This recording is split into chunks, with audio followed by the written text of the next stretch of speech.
Well, here we are again, XFM on a Saturday, just gone 1 o'clock, Steve, if I'm very much mistaken.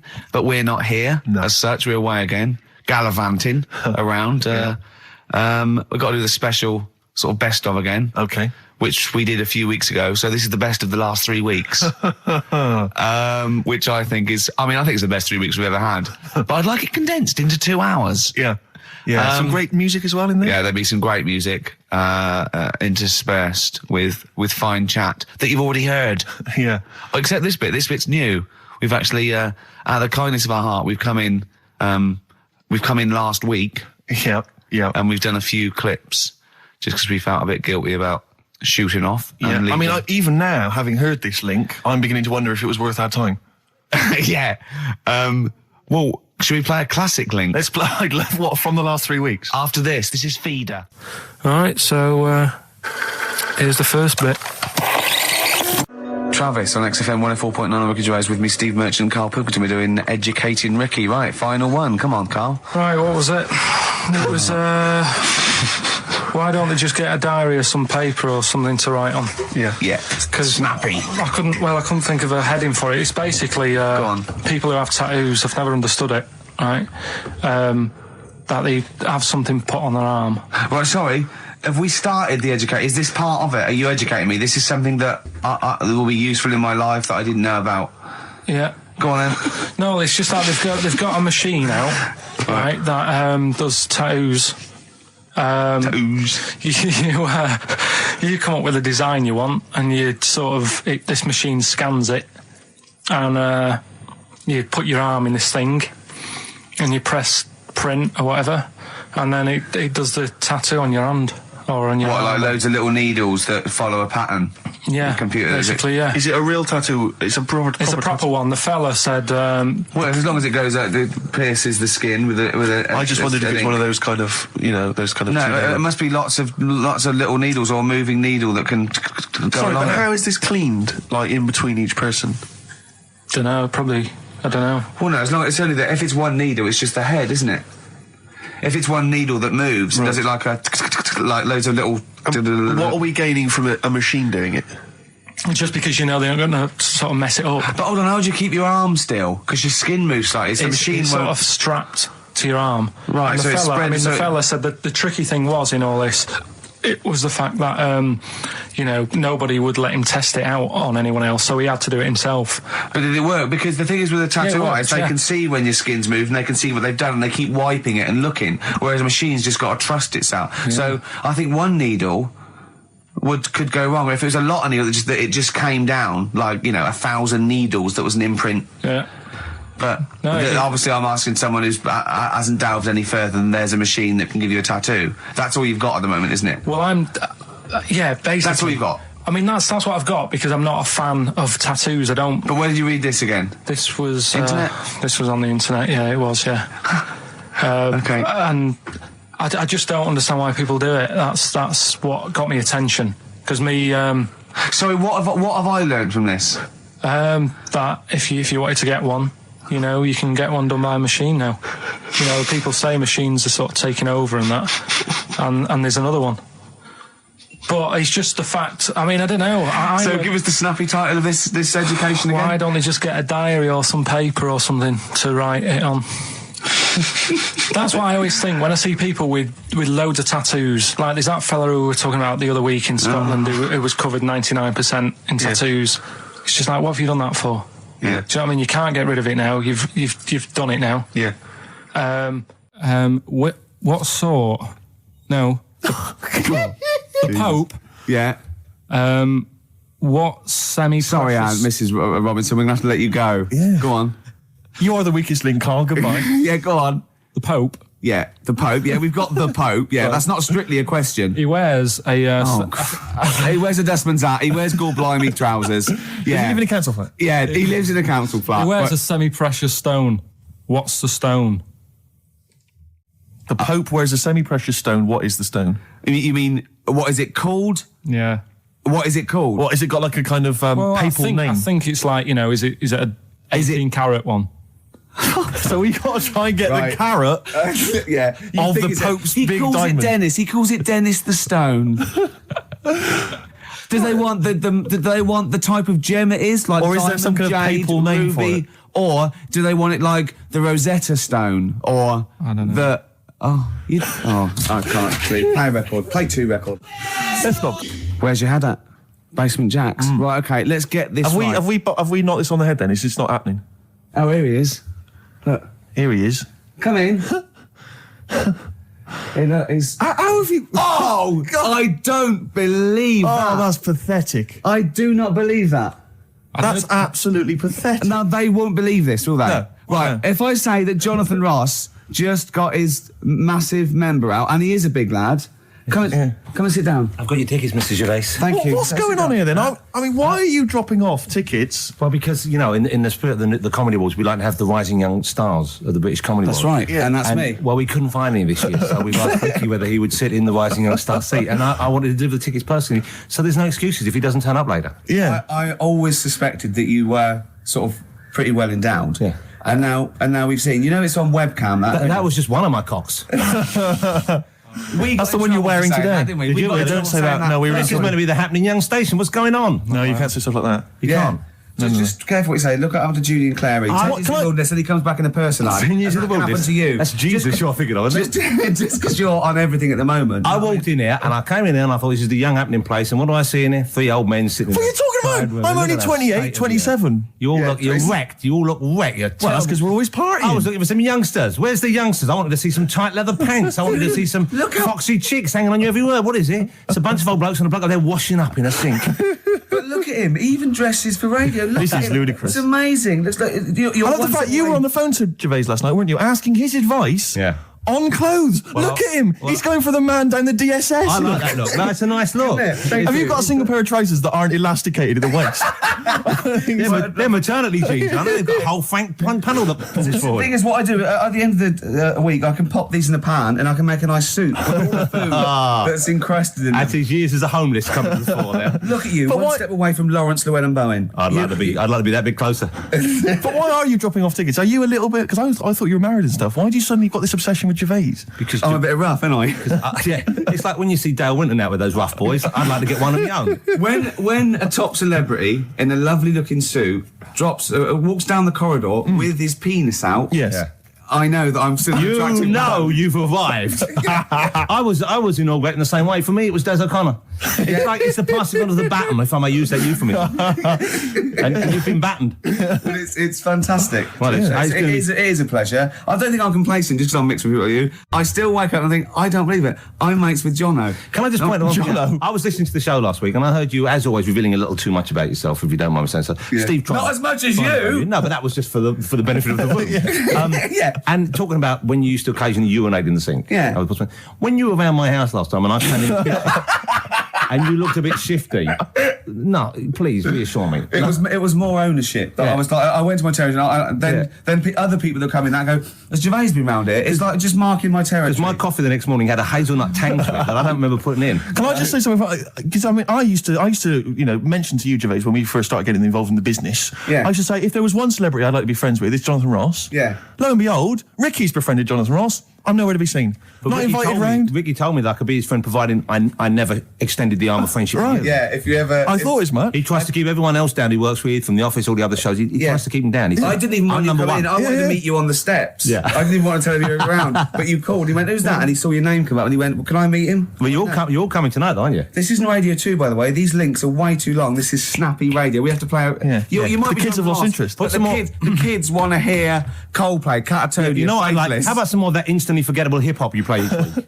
One of those obscure hip hop hooray. That's the worst feature on British radio. You should be ashamed of yourself. Wait a minute, I've heard your As I was quiz on saying to Radio Bruce 2. Forsyth Having the a other day, I laugh. said the hip hop's had its day. You should be that one. Put it away. Put it away. I'm Carl. Carl, how you doing? All right. Got a question for you. Quiet man. Got a question. Yeah. The Pope. Yeah. What semi-precious stone does the Pope wear? That is easy. Go on. Topaz. Is that the right answer? I don't know. I might have wrote it down. I'm really sorry, Jonathan. It's not what he publicly admits to, but I have to know because I was hanging out with him at the Groucho one night and he was saying, oh, look at this, look at that topaz, go and buy that, look at that. Vatican City. Look at that. We can make a nice ring out of that, he said. Didn't go anywhere, but thanks for asking. I better go. I've got to go and buy you. some winkle pickers. Thank you very much. Okay. Enjoy Nice to it. meet you, Stephen. Yes. Carl, I wish I could say it'd been a pleasure, but actually it was quite creepy. See you later. Thanks. That is a blinding record, and before that, Rick, what do you make of those adverts? They were great, weren't they? I like them, yeah. I'm going to buy all them products on the way home. And that's endorsed by Ricky Gervais. He's won awards. Yeah. Rick, do you remember this? This was a hilarious moment. No, you'll remember this when you hear it. It was when Karl said something that was basic. Well, I think for a lot of people it sounded like a lot of old bollocks. Badly drawn boy. All possibilities on XFM 104.9. I'm Ricky Gervais, with me, Steve Merchant and Karl Pilkington, and a few new characters. Steve, I can't believe as that. I said, I know you love Moyles and his sort of wacky stuff, and Chris Moore, Edmonds, one of the greats, and Edmonds, and just all the. No, well, I'm going to go along the same sort of vein. I've come up with a couple of. Can I do a little? Can I show you one? I'm excited. Okay. Well, it always starts with a sort of doorbell. Okay. So it goes, ding dong. I go, oh no, hold on, Steve, hold on, Karl. Who's that at the door? Yeah. Hello. Oh, hello. Oh, look, it's Camp David, the right queer gay. Oh, hello. Hello, you look all gay today. Is that because it's nice weather? Oh, no, that's not what it means. Oh, have you got a girlfriend, Camp David, the right queer gay? No, but I've got a boyfriend. Yeah. Oh, bye. Right. Oh, ding dong. Oh, it's another one. Another comment. Hello. Oh, look. It's Holy Fuck, the little funny Chinese fella. Wait, that's his name, Karl. That's his name, Karl. Karl. Hello, Holy Fuck. Harold. Yeah. Right? Yeah, that's fine. Mr. Fuck. You can call me Holy if you want. No, I'd prefer to call you Fuck. Yeah. Right? You're right. Nothing wrong with this so far. No. Have you got a girlfriend, Mr. Fuck? Achoo. Oh, you haven't got that SARS, have you? Yeah. No, that's my girlfriend's name. See? Yeah. Clever. Oh, just before you go, Mr. Fuck, I've got two things here. I've got a nice Trilby hat that you could wear, or I've got a little lampshade. Right. Which one do you want to put on your head and walk around? I presume the Trilby. No, but it's not. No. Yeah. The lampshade. Lampshade, of course. Bye. See you later. Yeah. I thought they were genius. Can I be honest? I'll be honest. I thought they were brilliant. I thought they were. You didn't steal them off Chris. No. They're original. They're original. Sometimes characters. Chris Moyles has done stuff as good as that. I know. Yeah, I know. But no, these are all mine. So there you go. We'll be hearing more from Camp David, the right queer gay, and Holy Fuck, the funny little Chinaman. What? All right, Karl. Yeah. Is that your sort of humour? It might not be your sort of humour. You just should have run it past me before you did it. Yeah. What one are you worried about in particular? The not Camp David. Well, say his name. No. Say his name. Which one? I don't know which one you mean. The Chinese fella. Well, I forget who that was. What was his name? I can't remember. Well, if you can't remember, it can't be that good, so we'll leave it. We won't do it again. Right? I'll tell you what I've got, Steve. Oh, what? I'll tell you what I'm thinking. Go on. Right. Do you know, like, TV programmes sort of get rested in the winter? Ding dong. Oh, no. Hang on, who's this? Oh, go on. Hello again. Not now, Mr. Fuck. We're talking. Bye. Is that Holy Fuck again? Yeah. Okay, Karl. Look at Karl's face. Right. Okay, that's it now. I'm not answering the door anymore. Right. Okay, go on. Right. Yeah. Ding dong, ding dong, ding dong, ding dong. He's trying to get in. You've got. Don't be impolite, Rick. Come on, Rick. He wants to come in. No, it's too late. It's too late. He's gone away now. Go on. Right. Anyway, what I'm thinking is, Rockbusters coming back for a bit. What? What are you talking about? He likes my idea. He likes my characters. He doesn't like that idea. If I what, Karl? No, I was going to say, if I came up with with what? With that Chinese fella. What was his name for again? a sketch, you wouldn't have liked it. Let's do Rockbusters and see how it goes. I know you weren't a fan of it, but hang on. Yeah, but to be honest, Karl, he dissed Cheap as Chimps, and we know that's a brilliant idea. Hang on, sorry. We all agreed that Rockbusters was a piece of old toss. No, I didn't. I said it needed resting. And that's why we stopped doing it. I said it needed resting for a bit. I don't remember that conversation. What do you mean it needed resting? We abandoned it because it was appalling. You it started off as a nice idea, but you just gone crazy. Let's play a record and come back to this, shall we? What do you want to play? Bit of sugar. Oh, yeah. Brilliant. That cheer us all up. I don't know why you were thinking of bringing this back. I'm genuinely worried about this. Well, is that the doorbell? Right then, which leads us nicely into Knob news. Oh, it's the welcome return of knob news. Right, okay, it's very much like the news at 10, this, isn't it? I do a bong, or in this case a schlong, and he gives me the headlines, the knob news of the day. The big, where have you collected all this knob news? Was there a lot of knob news this week? It was mental this week. The amount of stuff. The way it works, you give us the bong, Yeah. I'll give you the headline. Okay. Steve decides which stories we're going to talk about. And now on XFM, knob news. Schlong. Man grows knob on his arm. Schlong. Man gets doctors to make him a second knob. Schlong. Turkish prisoners made hole in cell wall to produce third inmate. Schlong. Doctors accidentally remove man's testicles. So, well, can I straight away go for the accidental removal of the testicles? Well, it's happened before, hasn't it? We've talked about that before. Well, how does it, what did he go in for a tonsillitis? What are they called? Tonsillectomy. And he went in the wrong way. What are you talking about? How can they accidentally remove his testicles? It says, he didn't look at his folder, and the doctor said to the fella, "Oh, we've removed your testicles and we wanted to take out your prostate gland." So that's what happened. There's the story. This is what I mean. That's why I don't like going to the doctors. Yes. It happens, doesn't it? Because all these sort of it's when they say things like, "Oh, it's just we do loads of these operations." That's when they're not concentrating.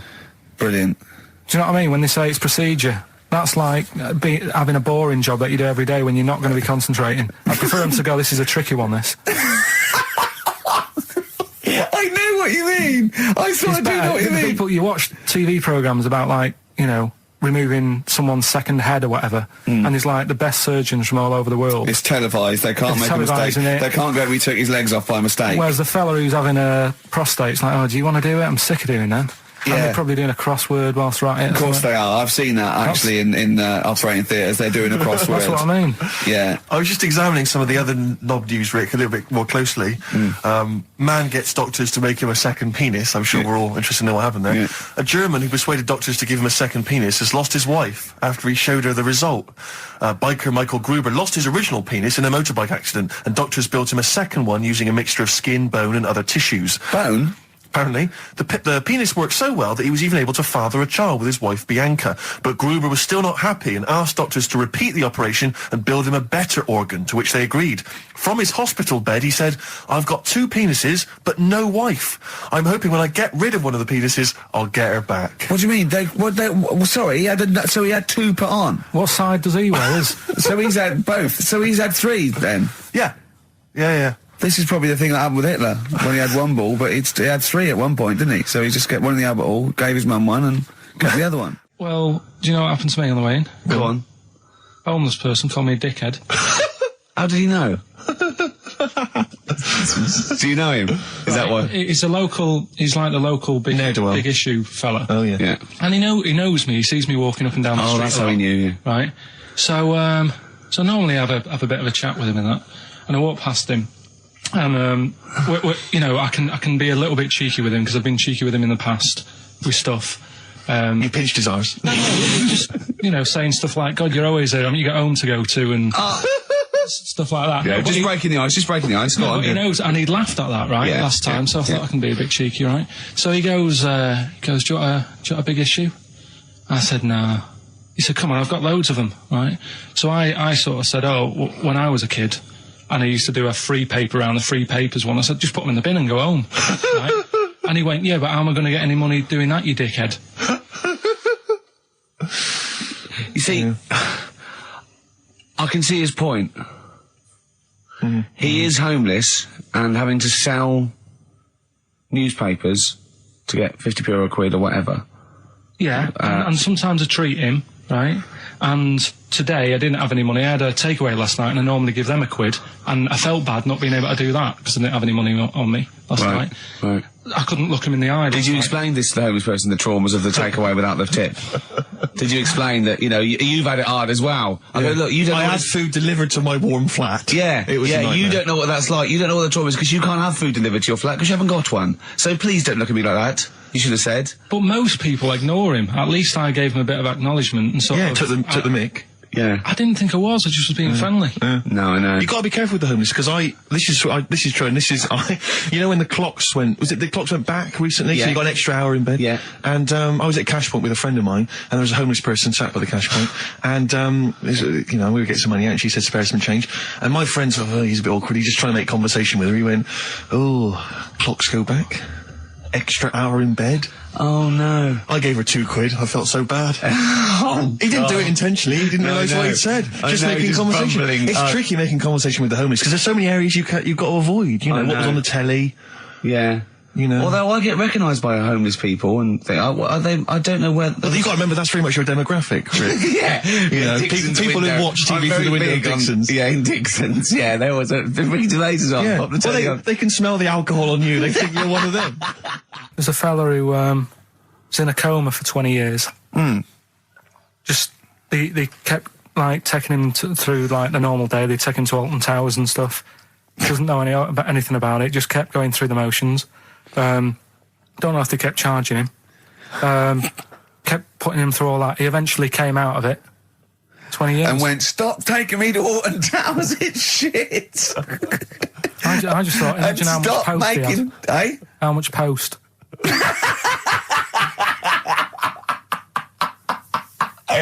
Oh, Did you read about that guy in the paper, Carl? He, on the internet. He in about, I think it was about 1984, 85, he had a terrible car accident. But this must be it. He went into a coma. This must be what he's talking about. Well, they didn't take him to Alton Towers. Of course they didn't. But you've got to try and decipher the truth from the conjecture, from the thing that don't forget, Karl realises that he's had a dream. He talks to Suzanne and goes, that was good, wasn't it, last night we were in the plane? She goes, no, that's a dream. He goes, oh yeah, where's my cornflakes? You've got to, I can now decipher what he's actually seen, what he's read. Well, go on, what did you... Well, I'm assuming it's the same guy. It is the same guy. It was a guy in some small American town, and he'd had a car crash, and he'd gone into a coma, and his wife had left him. She'd gone on with her life, because he'd been in a coma since then, and he had just woken up recently. Marriage wasn't working. Marriage wasn't working. He just wasn't paying enough attention. She was pregnant at the time, and so now his daughter is basically the same age as he was when he went into the coma. And he's just started coming around. He's just started making jokes. They said, how do you feel? He said horny, which I thought was quite witty for a man who'd been in a coma for however many years. But anyway, so he's slowly trying to rebuild what life he can. That's what do you make of that, though? Because the thing is that he's missed. Imagine what he's missed, Carl. Imagine the music that he's missed. The Live TV Aid. programs. Missed Live Aid. Live Aid. He missed Phil Collins playing in 2 continents in one day. Frankly, I'd be devastated if I discovered that. Missed Bros. Yeah. Yeah, so he doesn't. So he put on ripped jeans and they go passe. They just have to send him a series of those I Love 1986 programs with Kate Thornton filling him in on what he's exactly. Peter Kay reminding him of space operas. Yeah, he remembers those. Talking rubbish. Yeah. So extraordinary, though, isn't it, Carl? To think. No, obviously. So had he aged much? Because he hadn't had any problems or anything. No worries. Well, he probably wouldn't have. Physiologically, he probably wouldn't have the wear and tear of a 43-year-old man because he wouldn't have had sun, he wouldn't have had sort of nicotine, beer. Unless they were just feeding that to him. Anyway, still, yeah. So you'd feel groggy though, wouldn't you? Yeah, you might feel a bit groggy. Yeah, yeah. Well, he's not fully back to normal. I mean, there's some kind of residual brain damage. Yeah, but nevertheless, he can form sentences. He's got no real memory, so he can't remember a lot of things. It was just when I saw Carl, have you been in an accident? XFM 104.9. We're not here. This next clip is one of my favourite clips. Look, it needs no introduction. Here it is. Yeah, Rick, I don't know, I just wanted to bring your attention to this. Someone passed this on to me. It's from the Guardian's media website. There has a sort of website that's dedicated to kind of media information. Is this about our complaint? Well, the headline is Comedian Rapped Over Radio Innuendo. Right. Jessica Hodgson has written the article. Are you familiar with this? Have you seen Well, this? be careful now, because we actually got a complaint, and people don't know this, we got a complaint upheld, and Well, all of this we're very sorry. We didn't mean to offend, and it was a while ago, so we are going to be very careful. Carl's getting very nervous. We're just going to read out. We're not going to editorialise, Carl. We're just going to read out what the Guardian printed about us. All right? Okay. Comedian Ricky Gervais has had a dressing down from a broadcasting watchdog for his repeated use of the word cock in a lunchtime radio show. That's all right. That's what it says. Fine, Carl. that's what He's not going to say it again. He's not. Yeah. Go Imagine on. this is the news and I'm reading it. Yeah. The Broadcasting Standards Commission upheld a complaint against the comedian for coarse sexual innuendo in the programme on London station XFM. The Commission acknowledged that the presenter's remarks were intended to be humorous, but took the view that the amount and detail of the coarse sexual innuendo had exceeded acceptable boundaries for broadcast, said the BSC in a statement. The complaint objected to a section in the Comics Saturday afternoon show when he discussed the different meanings of the word cock. Gervais wondered aloud whether the word was acceptable when discussing birds, but not the male sexual organ. A BSC spokesman said the comedian went on and on about it for nearly 5 minutes. XFM, a self-styled alternative radio station, said in its defence that its remit was to provide cutting-edge programmes for a youth audience. The station said the programme's brief was to include elements of alternative comedy within certain shows that would not fit within a more mainstream radio station format. In this particular show, it was not the presenter's intention to shock when they took a humorous look at how the English language could be construed in different ways within different contexts. Gervais, whose big break was on Channel 4's 11 o'clock show, has shot to household status through the portrayal of David Brent, the middle manager from hell in BBC Two's cult show The Office. Just in case you didn't know who I was talking about. Yeah, he's a household name, but they just thought you might not have heard of him, but he is a household name. Now, that's good. That's good reporting, and they're quite right about it. And just to remind people, it was when Steve said the only bird that hasn't got a penis is the swan, and I went on about the male bird being called the cock, but I couldn't use that to mean, and it was childish. But what annoys me is, I'm sure I've heard things on like Radio 1 like that. Oh, what's what's her name in the morning? Sarah Cox. Yeah, and as there's a DJ like Karl Cox. Yeah, so you got Carl. What's the matter? I'm just saying. You're just saying there's a pair of DJs on, Yeah, but we've done this. And what are you talking about? We're just talking about names. They're just saying the names. Now, I love cocks in the morning. You're a big fan of cocks. And at night. What's the matter with you? Come on, Carl. All right, we've taken it. We've been. Have you actually been rapped over this? No, I don't know what. Have you that had a means. dressing down? No. When did that happen? I don't know. I was meant to tell you, and I never got round to it. Okay. Thanks then. So don't do it again. We went. It was a great day, wasn't it? Brilliant round of golf. Absolutely brilliant. Such a beautiful place in Stoke Poges. It's like a really posh place. And are you a good golf player? Well, we'll get to that. Oh, okay. Wow, he bought the shoes especially for it. Oh, I'd love to have seen him in those little shoes. I know, and they were no good because they were metal spikes. We had to change them. He was annoyed straight away. He spent over £22 on these golf shoes. We hired a buggy that was brilliant fun. I was bombing along, wasn't I? I don't drive, but it was great on that buggy. Well, you've been on a buggy with me, and you were a bit scared. Yeah. What? I nearly killed us once. I was just taking banks and things, but you don't see sort of bunkers, and he'd scream and go, "Stop!" And he'd put his foot down the brake, and then I reversed. At one point, he sort of did a handbrake turn next to the lake, and then we had to reverse, right? And you just flick a switch and put your foot down. He did that without looking. I looked behind, there's a big oak tree there. He screams, "Watch the tree!" Right? So Dukes of Hazzard. And I kept jumping in and leaving him behind because I had to go to my ball. Anyway, so the first shot, I got on the driver. I honestly did one of the best shots I've ever done. It went straight down. It was great. I thought, phew, got away with that because it's always the first one because it's a clubhouse and you want to look good. Yeah. So. He tees up, and I've been saying, buy some balls. He just got 6 balls. I was going, what if you lose me? I won't lose 6 balls, right? He tees up, right? Whacks it. It goes miles, like right angles, straight into these the woods, right? He turns around, he goes, go and buy some more balls. So I'm laughing because it's like impolite to laugh, but he broke the ice for me, and I was falling around. And then his second shot, I go, you're off a 3 now. If you take another shot, he went, oh, right. So it's his third shot. He puts the ball down. He hits the ground before it and misses the ball altogether. And I was on my back, wasn't I? Unbelievable. Actually rolling about on his back. I was rolling about, and we were terrible. I went round 107, he went round in like 119 or something. Sure. It was just rubbish. How long did it take? 5 hours. Of course. And there was no one around, luckily. Yeah. But it was fantastic. So then we go and have our meal. What annoys me, I said, right, I'll go for a run. He went, I'll have a bath. I said, I'll see you at 7:45. At 7:55, I have to call him. He's not ready, so he's let me down there. I can't stand lateness or laziness. You hate lateness. Yeah, and he's let me down. Do you know his excuse? He fell asleep in the bath because there was no light bulb. There's no light bulb in the bathroom. So instantly he fell asleep. And he was late. No, do you know what I mean, though, Steve? If you're sort of, like, nice and warm and what have you. I was tired anyway. I've been stressed out for 4.5 hours, right? My life flashed in front of me a few times in that buggy. So it's all sort of wears you down a bit. I thought, right, I've got a headache. You're going for your run. I'm going to have a bath.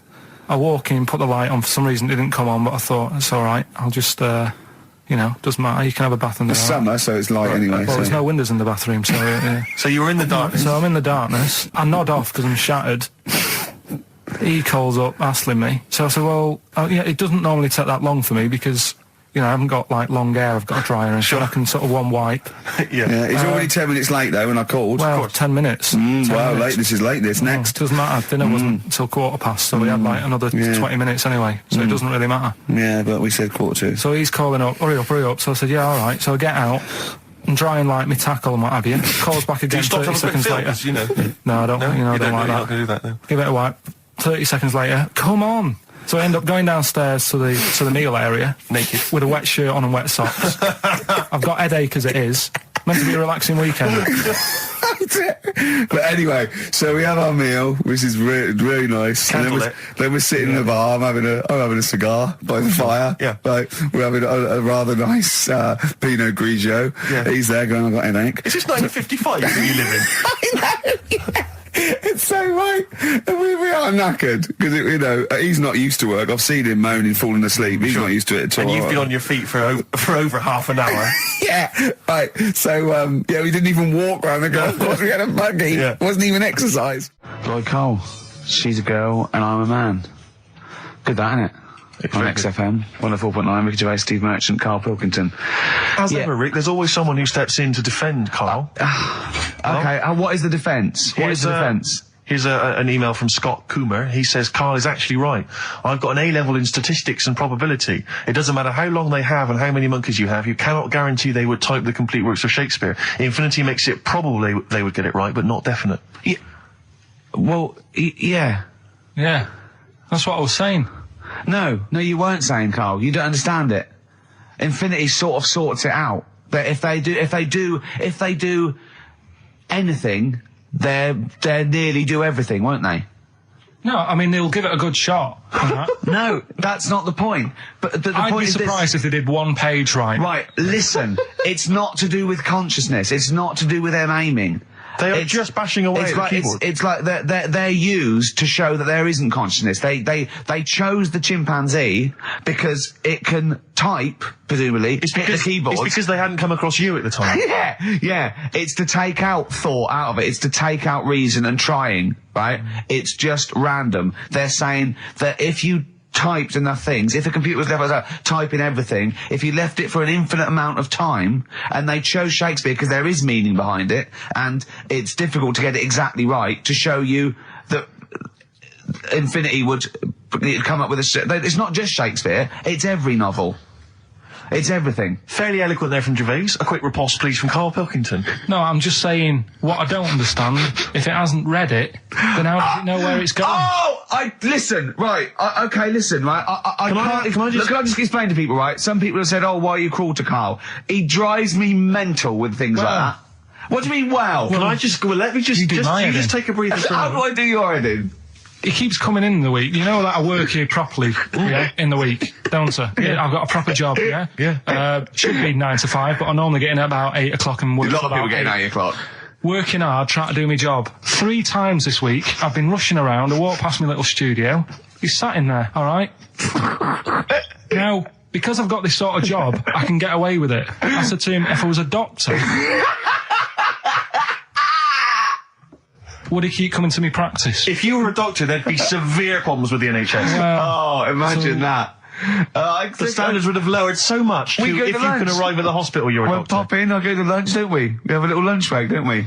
I go, come on, let's go now. He goes, I'm busy. I go, come on, let's go now. He's going, oh, you're doing me head in. Well, when I was talking about the monkey conundrum with Karl, he said to me, right, if I had a day off work and I was, say, watching the TV and with one hand I was typing a typewriter, would I type Shakespeare?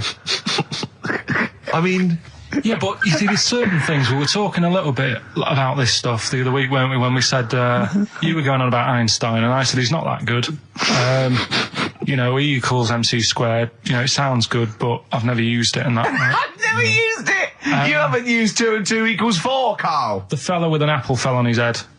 You know, it could have been anyone sat under that tree. Do you know what I mean? It's just annoying. Lucky. And It just happened to be a genius. Newton gets all the credit do you know for what his I mean? laws of the universe. Well, other people were working whilst he was having a lunch break under the tree. Okay. So in a way, it's like he didn't deserve to have that success story. Again, forget the apple and the tree and whether he was sitting down having a lunch break. It's totally irrelevant. Yeah, but what I'm saying is there's certain things that will just happen.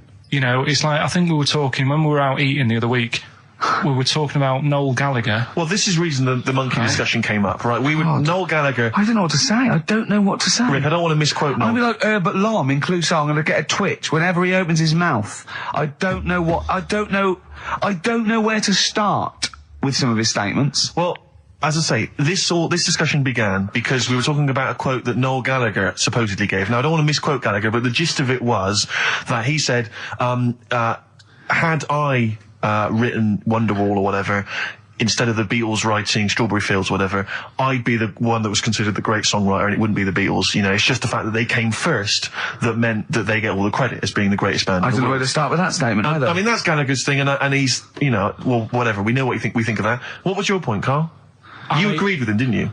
Yeah, I reckon, right? Do you know we've talked about putting a baby in a room before and it'll know what colour it is and stuff? If you got a room that's painted red, right? But forget that, because that's going to confuse it. Hear him out. Listen to me. Say if they did some new TV show, right? Like, what's that film with Jim Carrey in where The Truman Show. The Truman Show, right? So they make up a little room and some woman has some kids and you say, right, let's put the kids in this room, and they don't know what's going on outside. They don't know anything about, like, EastEnders and that. It's like their little world, right?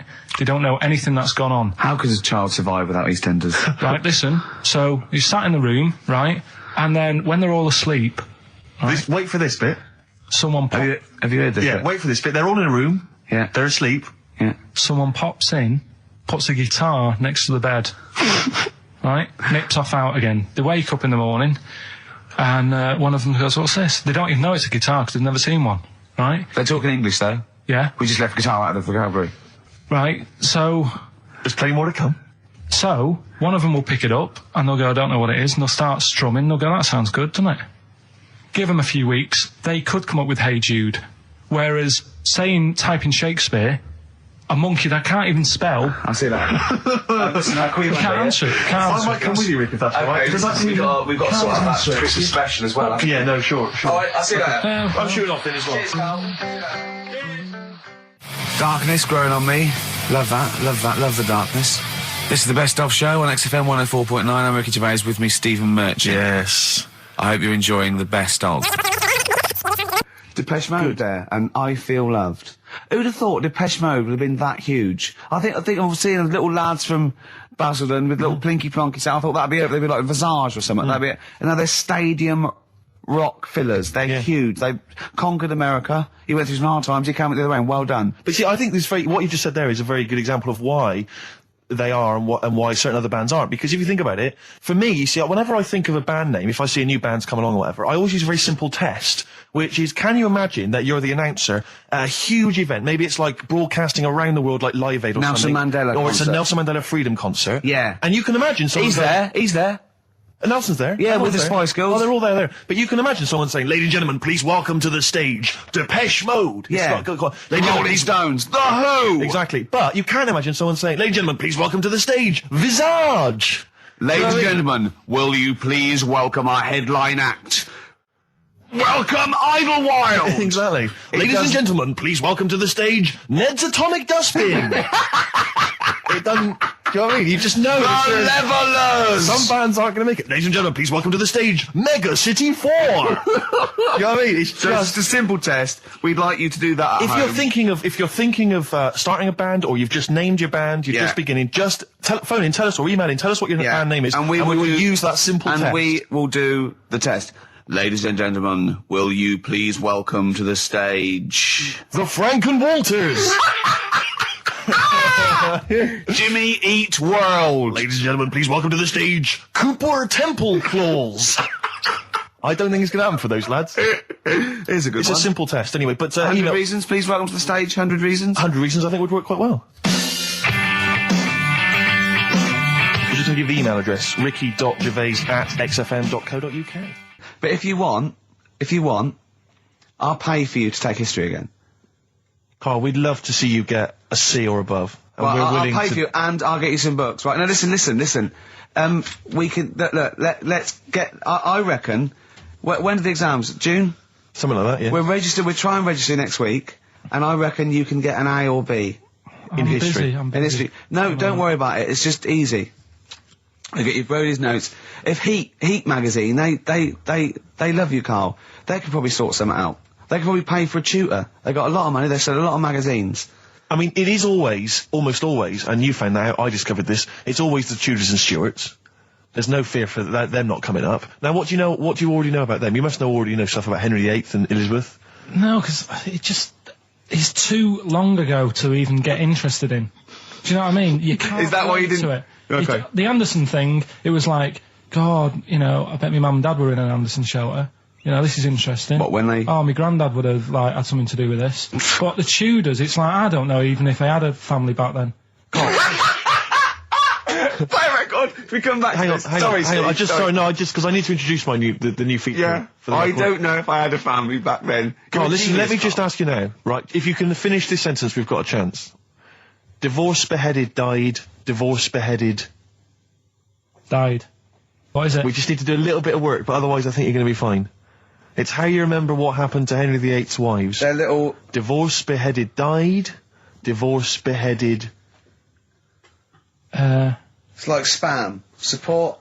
What's it? Support, protection, anchorage, movement. That's how You're going to... That's nothing to do with the Tudors and Stuarts. No, nothing to do with the skeleton.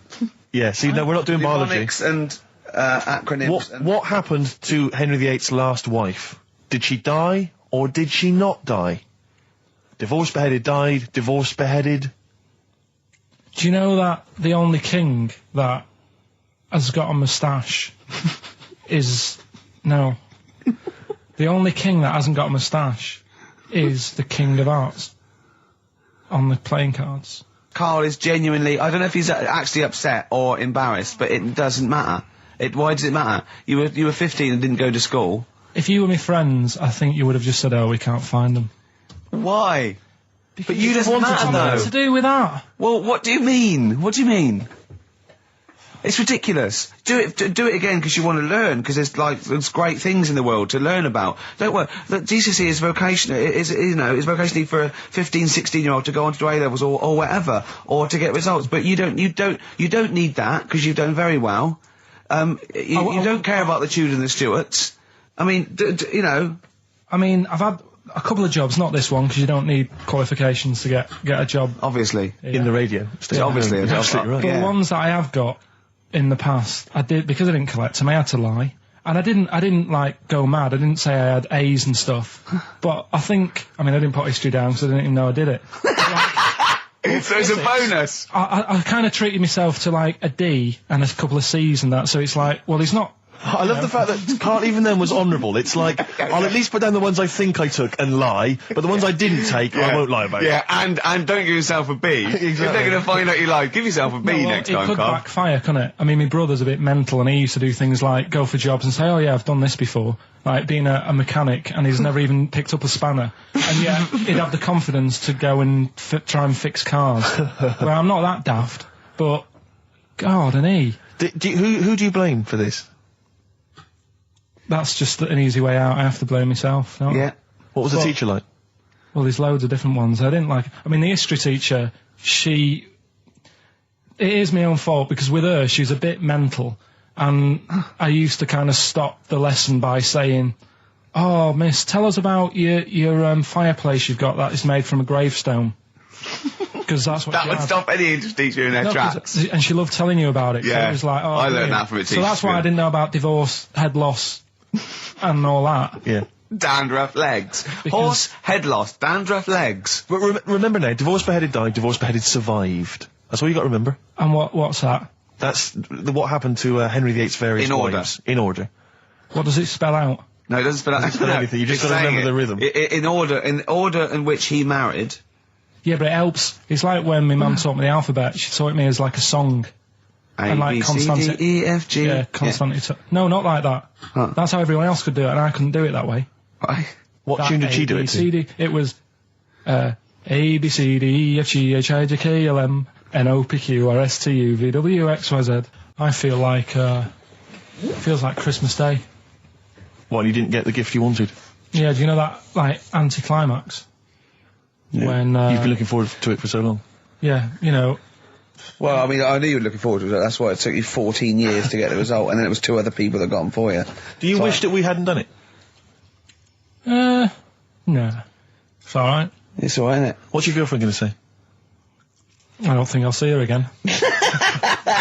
She likes a man who knows about the Tudors and Stuarts, does she? Yeah, first Gladiator, then the... Yeah, you've been bluffing. Whenever she said, "Where did you go to Stuarts?" You go, "Good." Like, lots of things, but look, it's a bird. What happened to Henry VIII's last wife? Oh, I wouldn't. Oh, yeah. Oh, look, Friends is on telly. Friends is on. No, I just changed the subject by saying things like, you know, about the only king in a pack of cards. That threw off the scent. That threw us off the scent. That wouldn't fool an invigilator, would it? That's the thing. You can't use that one with an exam board. I've said in the past to you, Rick, that my grandparents, so I love them dearly, but it's like for the last 30 years they've been waiting to die. I know, It's yeah. like they just sort of, it's like, you know, the novelty wore off of life. Life in the 50s. Yeah, they got kind of bored of it. Life, yeah, in the 40s it was brilliant. All sat around the old Joannas, the bombs Yeah. fell, singing. They loved that. The 50s, you know, that was great as well because that was the post-war years. It was, you know, it was a bit tight in the pocket, but it was all right. Everyone pulled together. And then the 60s came along, all the crazy music, the funny hair. Let's stay in bed. Exactly. They basically stayed in bed. And it was one Christmas when my grandmother said to my dad, "What do you like for Christmas? What do you fancy for Christmas?" And this must have been, I don't know, 20 years ago. She said, what do you fancy for Christmas, Ron? And he went, "Well, you know, I could do with a nice big kind of warm winter overcoat." She said, "Don't worry about that. Don't worry about that because your father will be dead soon. It's what you can have his." Meaning my granddad. Well, to be honest with you, my father's still waiting. Which is good news. Good news for my grandfather. Less good news for my dad. He's freezing. He's freezing. He finds out, how is he today? He's fine. Oh, okay. Oh, I'm freezing. It is it's such a weird mindset, that. I think it's that, to me, is what sums up people from that older generation, the 40s and 50s. And it seems to me that you've got that kind of mindset. It's like you were born in the 30s. And whenever you talk of your childhood, it's like you had like a baked potato to take to school. And a hoop and a stick is a Christmas The other thing is, I think that that sort of generation, it seems that the man is dependent on the woman. There's a total dependence. Oh, absolutely, If she dies, he's done. Yes. He's yes. done for. He'd just pine away. If he dies, she's got 30 years of pottering. Absolutely, yeah. Do you know what I mean? Yeah, and going to, like, you know, the youth club and the Yeah, I know church. what you mean, yeah. It's sort of like that. It's sad. Of course, it's sad for them, but it's not the end of their life. No, sure. And it sort of is the other way around. I don't know why that is. Yeah. It's terrible. That's a little melancholy thought for I know. I've Christmas really brought it. You brought it down. You've brought it down. I've brought it. This isn't a nice show at all. This is terrible. Well, I We're didn't gonna have really wanna people make just it killing themselves. What? Because my auntie Nora, she same thing. Pumped her with loads of drugs. She used to have a cabinet next to the bed is like boots. She's got loads of stuff, right, for all sorts of stuff. And I mean, she's not that old, but she's on loads of stuff, right? She's a bit coked up, is she? She called up my mum once. And, You told us this. Go on, tell it again. And she said, "Oh, how are you doing?" And that. She's all right. Bit worried though. My mum said, "Wow, what's up?" She said, "I've been breaking wind." So she goes, "Well, you know." She says, "No, but this one is going on and on and on." And she was like, she was like, what do you say? What's like passing wind, farting for 5 minutes. one thing, not like, you know, trumping and then nothing. Yeah. Continuous. Continuous drone of a fart. Yeah. I don't think she had... How big was she? She must be the size of a barn. No, she's not that big. She's good for her age. No, but I mean... Quite slim. No, but fine for 5 minutes. Where's all the gas? Was she circular breathing? Was she sucking it in with her mouth? It was just... I don't know that much about it. But she called up my mum. About 2.5 minutes in... Could you hear it in the background? 2.5 minutes in! 2.5 minutes in, she called my mum up, and it went on for a further 2.5 minutes. Oh. And she just stayed on the phone, did she? Where was... Going, can you hear that? Well... Did she hold the phone next to her arse? Listen to that. She was off the ground. Trying to work a tune down. she was actually hovering. She was 4 foot off the ground when they found her, the ambulance men. The cat's dead. Don't light a match! Don't light that cigarette! Yeah, it's like that advert. The kids come home from school, switch on the light. Yeah. Then they see Granny hovering. Turn the light on. Be careful if you have an elderly woman at home. Yeah. Drugs make you fart. So that's what I'm saying, just let these people... What are you saying? No, wait a minute, what are you saying? I'm saying let people enjoy the life they've got left. No, you're not. You're saying don't put them in hospital, leave them at home to die. No, I'm not. Give them a Rubik's Cube and let them die. That's what you're saying. Yeah, I'll tell you something now, right? Steve, I'll tell you something. I didn't want to do it because it brings the show down, but she did die. Who, the blue-handed lady? Yeah. How do you know? Because I said to my dad, how's the woman next door? She said, she went last night. They've got an old fella in there now. God. So, there you go. So, wouldn't it have been better to leave her at home where her friends and family can call her and speak to her, even nip that round if they want, with a cat, I imagine. No, it's definitely a cat now. What was that cat's called that you imagine? Probably, I'm seeing like a big ginger one, so I don't know, something like, I don't know, maybe ginger or whatever. Maybe I had a budgie. But that's what I'm saying, just let him enjoy his life, because dying in hospital, I wouldn't like to do it. If I went to the doctors and they said, you haven't got long life left, I'd say, well, I'll stay at home. Yeah. And that's the point I'm getting at. Yeah. Right? If you can't do anything for them, let them enjoy the life. Yeah, a Rubik's Cube. Right, well, XFM 104.9, we're not here. It is a bit like being Dennis Norden, playing some great moments from the show. I just imagine Dennis Norden one day, sort of just like waking up out of his stupor, he's doing this, and he'd go into the producer and go, I've just seen a couple of my programmes. I just saw It'll Be Right on the Night 18. It's shit. It is terrible. Why didn't someone tell me? Well, we didn't want to upset you because, But I've been doing it way too long. Well, you could just let me go on forever. Well, until you died, yeah. Well, why can't my son take over? Well, he's 80, Dennis. And the jokes I'm doing, they're awful. They're just... Why have I got that clipboard? I've written these jokes, they're not funny. There's an audience, they're laughing. What are they laughing They're not at? laughing. They're not laughing. That's canned laughter. Who are those audience? Who goes to an audience for It'll Be Right on the Night? A lot of them are older than you. It can't be right. Do you know we have 15% fatality in one of your audiences? But I went home at Christmas, I watched one of the episodes. Yeah. I was with my family and friends. I said, watch this, you'll love it. Stony face, no one laughed. They all thought it was Well, it is Well, why didn't you tell me earlier? We didn't want to hurt your feelings. You're an old man. You may be upward of 102. I didn't realise. Yeah. I think that my new TV is too big, Rick. I said that I know, when he I don't know bought what it. I was thinking. But I can't believe it. He talked about this buying it. He's got a bit of cash now, of course. And what is it? 42 inches? 42-inch plasma screen. What did it cost you? $3 grand or Oh, something? don't tell me. That's Wow, gross. it's 3.5 ridiculous. grand. $3.5 grand. Big spender. Of course it's too big. Well, I can't get far enough back in my room, in my living room for it. You know, you're meant to be, I think, 4 times the screen size away from it. Really? To get out from the air. So that's 4 times 42 inches you're meant to be sitting away from it, which is impossible. Yeah. Well, I'll have to just get friendly with the neighbours. Yeah, watch it through a hat. Yeah. If that's the case, though, aren't you better off just getting a portable? What? I don't understand that rule. What are you saying? Well, you're meant to be 4 times the screen size away from the TV. But then what's the point in having a big telly if you've got to keep moving further back? Get a portable. And sit right next to it. Do see your point. Why do people go to the cinema then? Did you see films that are out yet? Fair enough, he's got you there. Done. I'd tell you this, though. I had it delivered, and are you supposed to tip delivery men? course you I are. don't know. You see, well, if I've never had anything delivered before. I never spent that much money. Not if it's a courier with an envelope, but if it's a bloke who's struggled up the stairs, I held the door two open for fat him. blokes with a fridge, then give him a £5 for a drink. But the problem was, I didn't realise, and I was thinking to myself, I wonder if I've got to tip him. And the guy was leaving, and my mobile phone went off in my pocket, Yeah. and I reached in to get it. He put his hand out thinking it was a tip. I went, it's just my phone. And I felt terrible after he left. I didn't know. What was I going to do? Run down the street and offer him a £5? No. No, of course not. No. I'm not made of money. I just spent it on TV. Yeah, I got no money, mate. No. I just spent it all on this. I had to clean out my jar, everything, Exactly. the drawers. Yeah, I'd take some bottles back. The problem was, it took me forever to wire it in. I thought, I'm not going to pay for someone to wire it up, So it took me about 3 hours to wire it in, and it was huge, and I got it switched on, and the first programme that was on when I got it wired in was Bargain Hunt. I'll tell you this, David Dickinson's tan almost took me eyeballs out. It was incredible. It was like X-rays. It was extraordinary, So the glow. close. A huge plasma screen with this orange thing coming out, and he keeps turning to the camera, doesn't he? That Just grin. to get you.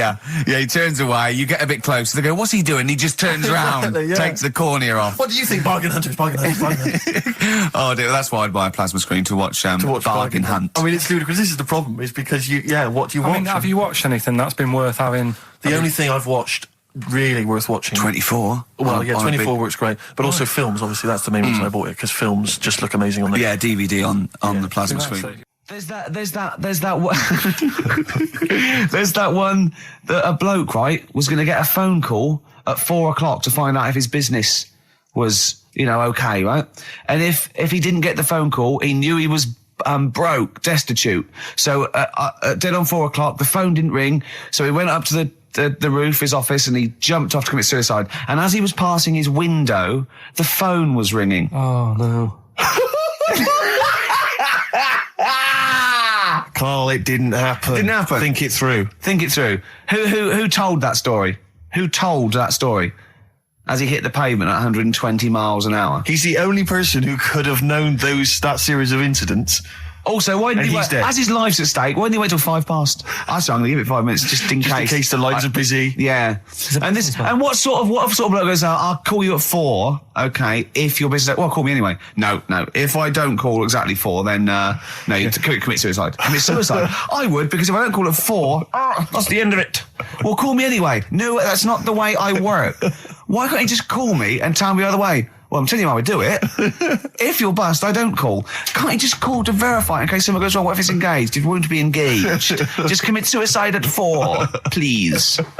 It didn't happen, Carl. What exactly is there then? Is it just a kind of moon-like kind of surround with just kind of dust and rock? That's exactly what you see. I was there when the Mars thing went wrong. Yeah. I would have just sent a camera crew there, filmed a bit of that, right, and say, here we are, this is it. Ignore the little coffee shop in the background. Right? This is Mars, because that's what it's like. Just loads of dust. Yeah. Holes everywhere. Tidy it up. Little round-headed aliens complaining. Whinging. Just like Mars. Yeah. So is there what's the best bit about the holiday? Come on, pretend you're Judith Chalmers. I have been doing. I would have done all. I would have said that. Don't bother. Well, I mean, the hotel was good. Yeah? That was all right. What was that like? It's all right. Just, clean. That's all you want, isn't it? See, that's not quite what Judith Chalmers does. She doesn't go, what's the hotel like? All right, yeah, clean, isn't it? All right. What was it like? What was it? 3-star, 4-star? Did it have a swimming pool? What was the room like? I had a swimming pool and that. Yeah. Yeah, it's good. I think it was one of the better ones on the island. Okay. Nightlife? Wasn't really. And there was a bar. There was some bands playing. Yeah. Not very good.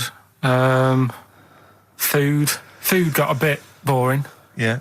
It was always the same food every night, but they sort of themed it and made out as if it was different. So, like, on Mexican night, it'd be chicken with a nacho on it. Right. And Chinese night, sort of chicken with a little prawn cracker on it and stuff. Sure. But that got a bit boring.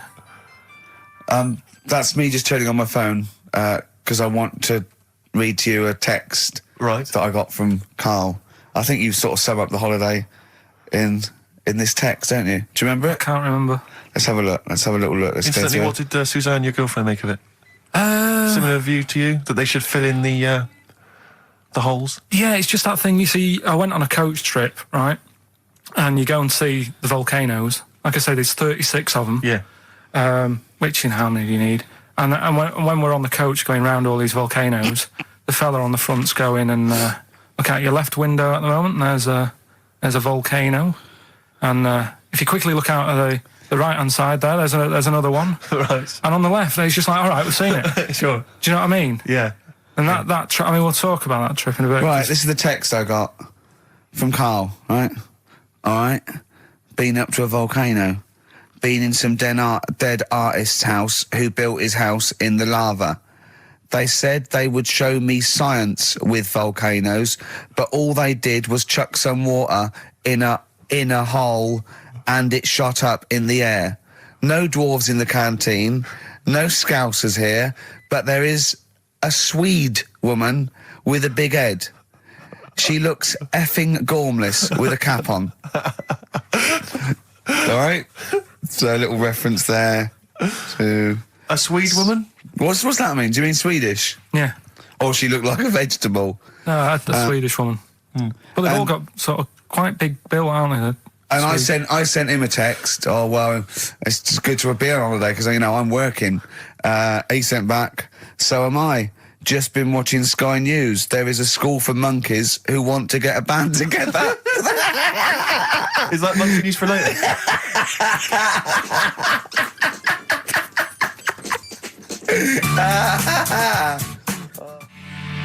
Oh My Corazon by Tim Burgess. I can't get enough of that. I love that chorus.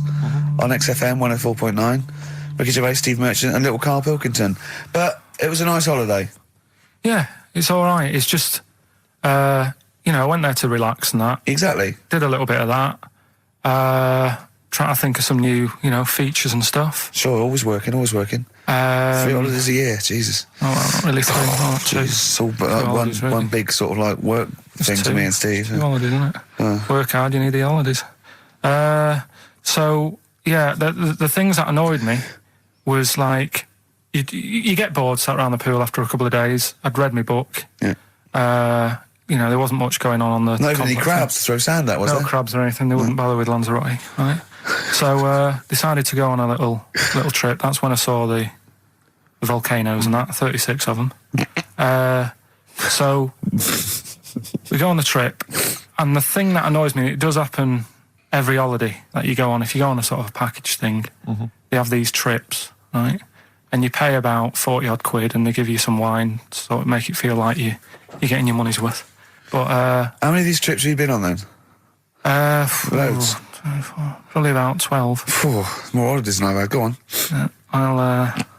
Yeah, so anyway, so you're on the coach, right? And they take you for the volcanoes. They took us in the middle of nowhere. Yeah. Right. There's nothing else round there. Sure. It's like I say, it's like Mars, but with holes in the ground. Yeah. Right. And they sort of drop you off, and they go, right, everybody, see you back here in an hour. There's loads of volcanoes for you to look at, and a coffee shop over there. And for a fact, right, you don't need an hour there. You could just say, well, just keep the engine running because I'll have a look in this hole, we'll get back on, give us 5 minutes. Don't need an hour. Absolutely. But that they've got something going. It's a backhander, definitely. What, with the coffee shop? Definitely, yeah. They go there. And they get everyone to have an ice cream and a coffee, and they sit down, have a fag, talking to the bloke. Yeah, and it's like, cousin. Yeah. How much was the coffee? Was it probably about 3 each euros? So I think it was 3.50. Sure.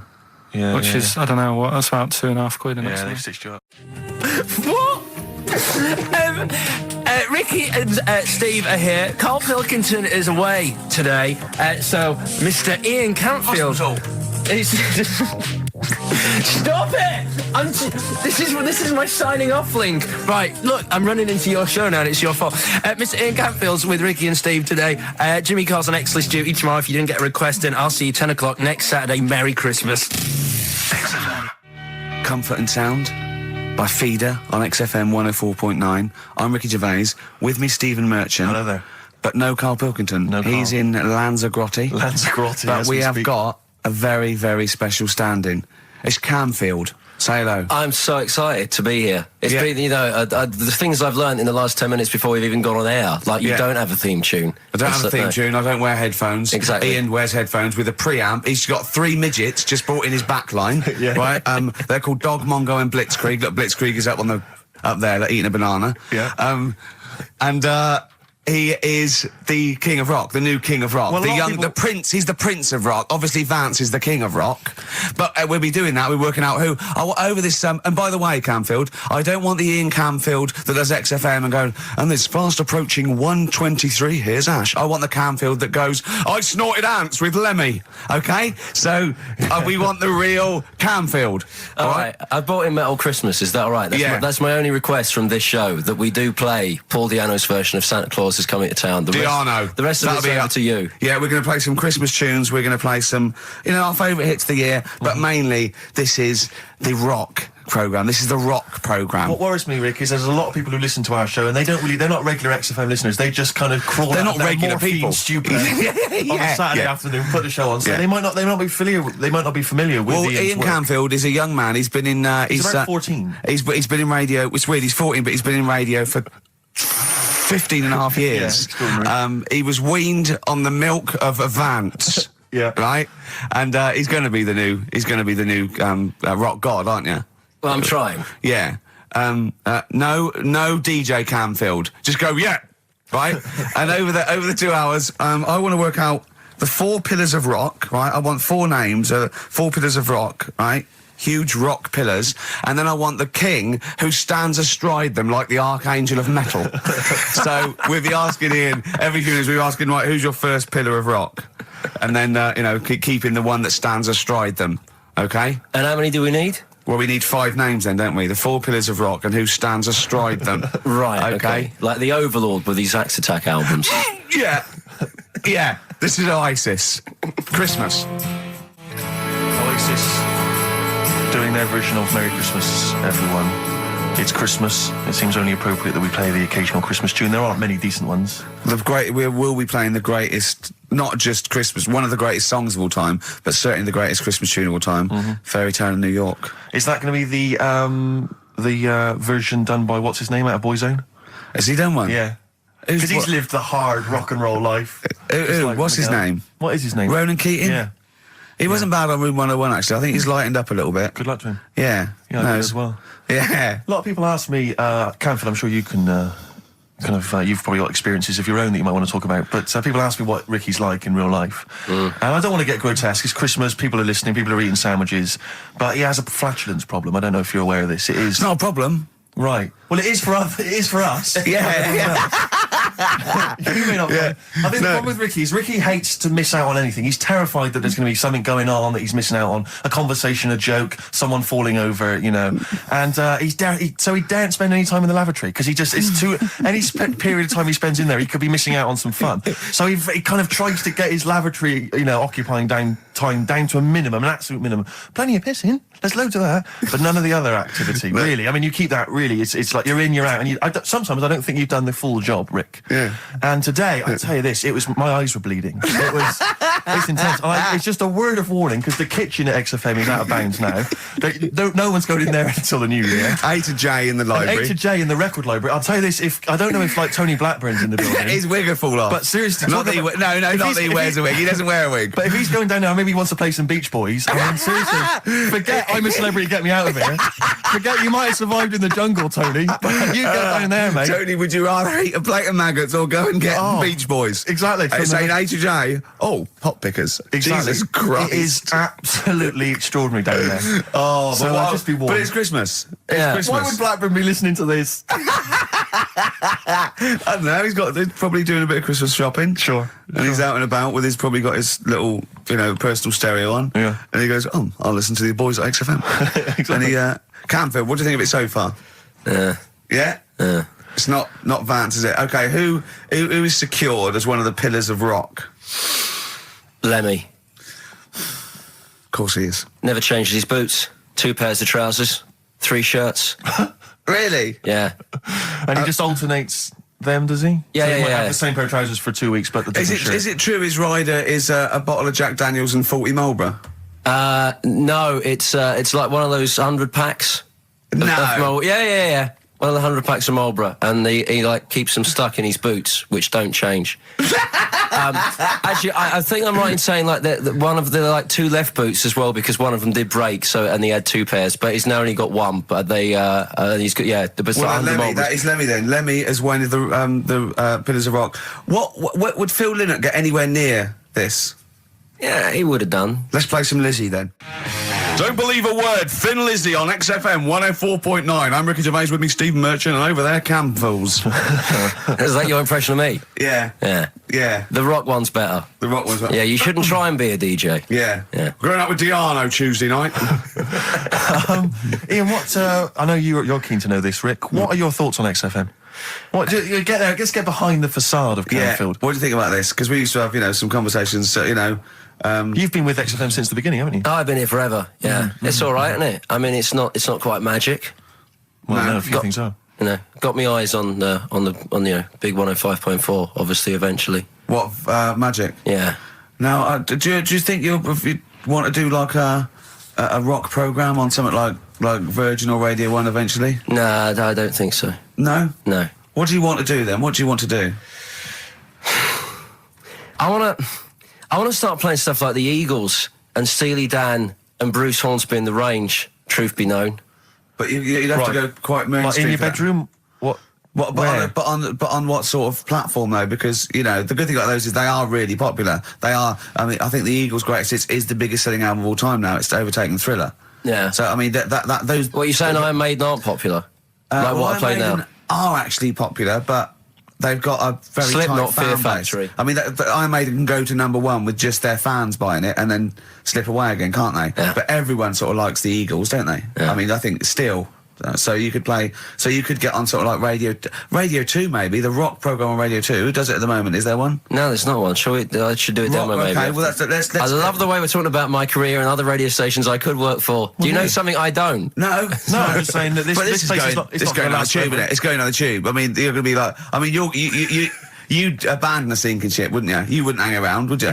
You wouldn't fiddle as Rome Byrne. I mean, we got a couple of pies cooking in the States, so we're not going to be here to keep it afloat. No, the weekends. But we want to take the good guys with us, right? So when this crumbles and they make it into a car park for Capital, I want to see you on Radio 2 Friday nights 10 till 12, pure rock. Exactly. Do you know what I mean? Absolutely. Right. Well, that's the pitch, isn't it? Friday nights 10 to 12, pure rock. Okay. If anyone's listening to the BBC, it's Camfield. He is the new Vance. Molten Metal, maybe. Molten Metal. That's good. My only concern with TV work for Ian is he doesn't look like the obvious rocker. I mean, people are listening, they probably imagine he's got the long, greasy hair. But that's the modern look. T-shirt. Lots of modern bands now, they've got, I'm not slagging off, I'm just saying I wonder if they've fans... got short hair. It's not all long hair and strange beards and tattoos. No, the days of them all looking like Lemmy and smelling like Ricky are well and truly gone. Yeah. Have you ever had the long hair? Have you ever gone in for that? No. Never tried that? No. But I've got bullet belts and stuff like that. You're right. If you'd have wanted me to dress up, I would have dressed up and brought CDs. I mean, obviously I should have prepared more for this show. Sure. Yeah. We're going to play some classic rock, aren't we? I think we're going to play The Who. We got Jump, Van Halen. That's a classic, isn't it? Yeah, I think I've got that about 5 times on every Driving album I brought in for you. Okay, and so are we going to play Since You've Been Gone? Yes. Yeah. What's next? British Sea Power. Yeah, I thought we should play a couple of singles that we've enjoyed over the last year or so, and this is one of them. Carry On, play at Camfield. And don't forget, Paul Di'Anno and Santa Claus is Coming to Town's coming on as well. Paul Di'Anno doesn't snort ants, he snorts anteaters. Carry On from British Sea Power on XFM 104.9. Not bad at all. Now, listen, we should just point out to people that Carl's away, and we always slag him off because he provides very little. And he's an idiot. Well, exactly, to be fair. But he's obviously off in Lanzarote, and he's forgotten to tell us what the password is for our email, Rick. Idiot. So we can't get into the email. So we're going to have to use Ian's email instead. ian.camfield@xfm.co.uk if you want to get in touch. You're never going to have so many emails, Ian. Really? Yeah, right? You're going to be looking at them all week. It's going to be brilliant for you. You're going to feel really popular. You know what? He described Carl as a bald little mank twat. Nice. Carl was going... Brilliant. Is that allowed? Is that all right? Yeah. Bless him. Bald little mank twat is back on the 3rd, isn't he? Well, if there's one thing that magazine's What good was he at, suggesting? You accuracy. can't be regionalist? What? Was he suggesting you can't be regionalist? Was that allowed? No, I just think the familiarity of it's just because we call him a bald little moat twat that a national magazine can say that. Oh, bless his little round head. Wonder what he's doing now. He's sitting in the ash reading his reading his Rich Hall book. Yeah, he spent a week when he went to where was it, St. Lucia. He spent a week, right, throwing sand at crabs. Yeah. I don't think they've even got crabs, have they, over there? No, I don't know what he's going to do. What is he going to do? Suzanne, what is she going to do? He's going to be whinging. But it's sort of like, Carl must be like, you must like sit him in front of a video while you go and make the dinner or something. Yeah. It must be a nightmare taking a pet. Has she got a little harness for him? To be fair though, Rick, I mean, I can't imagine you're much better on holiday. I've always wondered what that must be like. Because you always need an audience. You've always got to have someone around that you can perform for, drop your trousers for. Annoy, just generally sing and dance about. And Jane's seen it all. She's bored of you. Yeah. So what, do you just do this to other people on the beach? Holiday makers, it is me. You can't believe your luck, Ricky Gervais. What, do you want me to dance? Do you want me to annoy you? Yeah, exactly. I can annoy you for 5 minutes. Yeah. Then I'll get bored myself. I'll tell you what, I want some ads, and after that, the Fairy Tale in New York. Oh. XFM. The Pokes, featuring Kirsty MacColl, and A Fairy Tale of New York. Brilliant. On XFM 104.9. That's the song I think that single-handedly keeps Shane MacGowan in gin for another year. It must do Just well, about though. keeps- but I'm sure it does. I absolutely love it. I still love it. I saw it on Top of the Pops too. And it's just brilliant. I mean, he wasn't great at miming, but it didn't bother me. Sure. It was miming to a different song, probably. Yeah, in his head. It was great. I had a little visit in the week, Rick. I think you missed out. A little Christmas visit from, I know he's a friend of yours. He's a friend of He's a friend of the nation. Go on. TV illusionist Darren Brown. Oh, yeah. Yeah, he's bought a new pad. Yeah. And he just came around to tell me about it. Yeah. And it's interesting because... Somewhere to keep his guns. Exactly. And he... I can never know kind of how much, he's just playing with your mind, experimenting. But he was telling me about the place, and apparently... Say he loves you? he's got a B-day in the house. Now, we were discussing B-days because... Never understood that. I've never got my head around it. To this day... He's not meant to. Well, no, but I don't think I've ever met anyone who's used a B-day. Oh, Darren Brown does. He's known as the cleanest arse in Modern Magic. Yeah. Shiny arse, they call him. But we were chatting about it, I don't really know, to be truthful, I don't really know how you use them. I don't know. Well, I assume you just sort of go over it and let... But do you face the wall with your knees on the tiles? No, or do you I face think away you from the wall? No, it's sort of like you just... I don't... And no. it's got the little Do you nozzle. sit on it, or do you sort of hover above it? Do you hover above it and just splash things onto them? No, it's a little jet, isn't it? It does it for you, doesn't it? But is there a jet? This is what I'm wondering. Is there a jet of water that goes up the crap? It's like a drinking fountain you used to have in school. Yeah. Which, I mean, I remember Mr. Mellows used to embarrass himself every time. I go, no, he's the middle of logo, Mr. Mellows. Yeah. It's not a B-day. We're not at your French, cottage again. Yeah. I don't... B-day sounds French. I'm assuming it's French. After, they're probably so embarrassed about just sort of like squatting over a hole. Yeah. They go, well, at least we can clean it. Are they? Because I haven't been to France for years. But are they still persevering with the public toilets? Which is just the hole in the ground? I mean, I think they have got. Has a single Frenchman travelled anywhere else in the world? Yeah, and seen that now. This is uncomfortable. I know. My trousers go down to Delhi, and I think there's proper decent porcelain. I know. I can't believe it. I think they have got the flush ones now, mainly for the tourists. Sure. Yeah. But I've never really understood that. But it's not. You don't go in. It's not like because they're literally crapping into an open sewer, aren't they? That's the French approach to the public lavatory. Do they have the bidet next to the hole? No. The toilet is a toilet, isn't it? Right. But it's just like. It's sort of like it's like going in the bottom of a shower with a big hole at the bottom. But I don't know. And do you use? I mean, again, not wishing to get graphic, but do you use the bidet instead of the toilet paper? Is it used in conjunction with, or instead of? Do you know what? I've honestly never used a bidet. Because it's not really a working class thing, is it? The bidet. No, but it sort of came in with sort of like purpose-built houses, didn't it? They sort of like shot up all over the. No pun intended. All over the sort of 70s. You know what I mean? It was like in salmon pink. There was toilet, sink, and bidet. Yeah, we won't be using the bidet. Exactly. Fill it with ice. Put some beer in that. Yeah, because none of my friends washes their arse. There are people who refuse to touch their, the hole with the hands, and they only use a bidet. So if they're at a party and there's no bidet, well, Carl doesn't like feeding his bollocks for cancer because he says he doesn't like the texture of them. Sure. Well, so he'd probably love a B-day if he didn't But have are to there go. kind of upper-class women who just waddle into the dining room in their sophisticated trousers around their ankles going, where's the B-day? Where's filthy. Where's the B-day? I don't know what We was- use the paper. The what? I think the fish was off. I'm going berserk up there.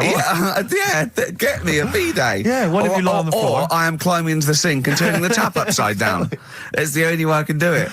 Yeah. B-day. Thoughts on B-days? Have you ever used one? Well, no, you told me all this, but you still haven't got to the bottom of how you use them. No, I mean, I don't know. I don't know how what- to use it. Do they come? You need to ask Stone Brand. Does it come with like instructions, like a flat pack? I think kit you're or supposed to something know. about- I think you're supposed to, if you've bought a B-day, the assumption is you know how to use it.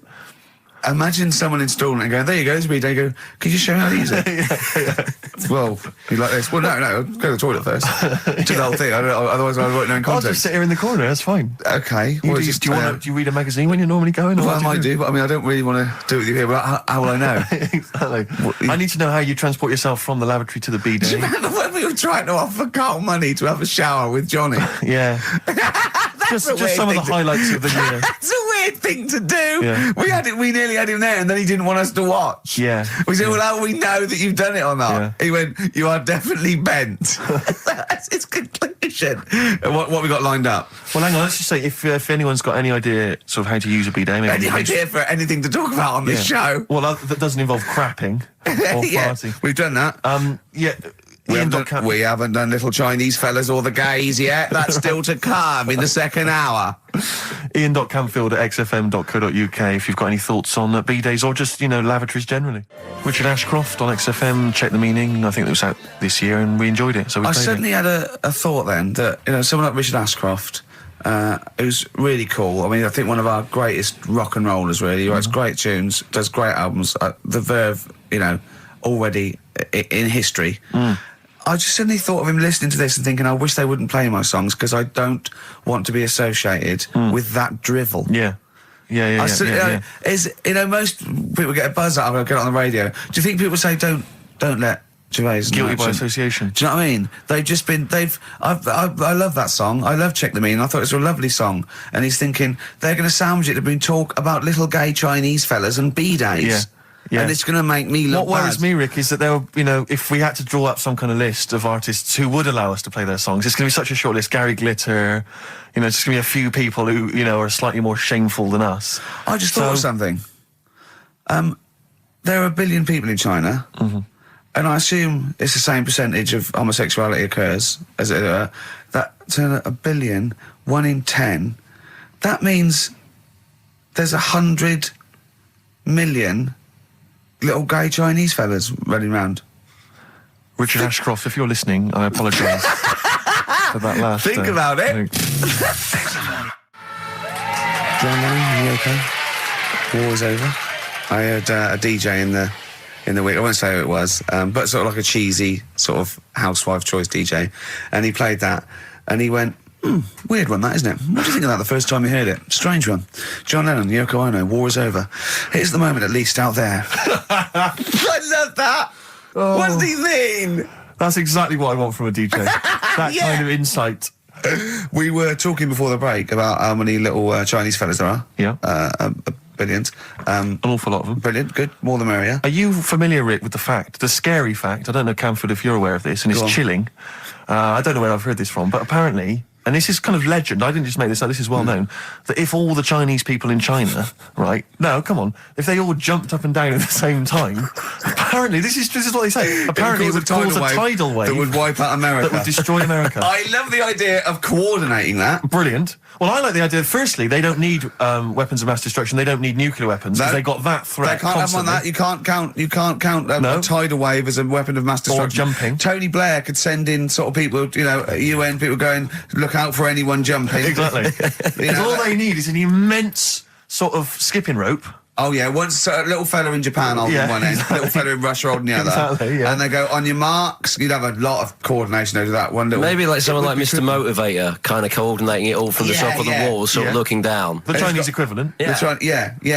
That would be because I think that's why they built the wall. I think that's why they built the to Great jump Wall. off the wall. Exactly. They just climb on that wall. That's the way it's there. That's the threat. And that's why America started the space race, because you can see it from space. Exactly. So they go. They're up there monitoring constantly. This is Eagle to Houston. There's lots of little Chinese fellas about to jump. Yeah.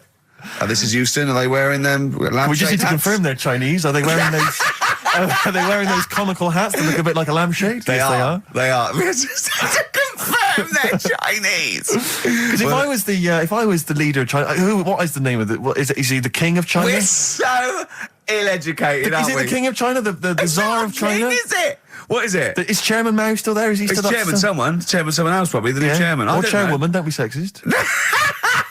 And Actually, you know when I said there's a billion people in China, so there's 100 million little gay Chinese fellas. Yeah. Someone phoned up to say half of them are women. yeah. Well, of course. Yeah. Straight on the phone with that. Well, I meant little lesbian fellas or little gay fellas. Yeah. I mean, I wasn't being sexist.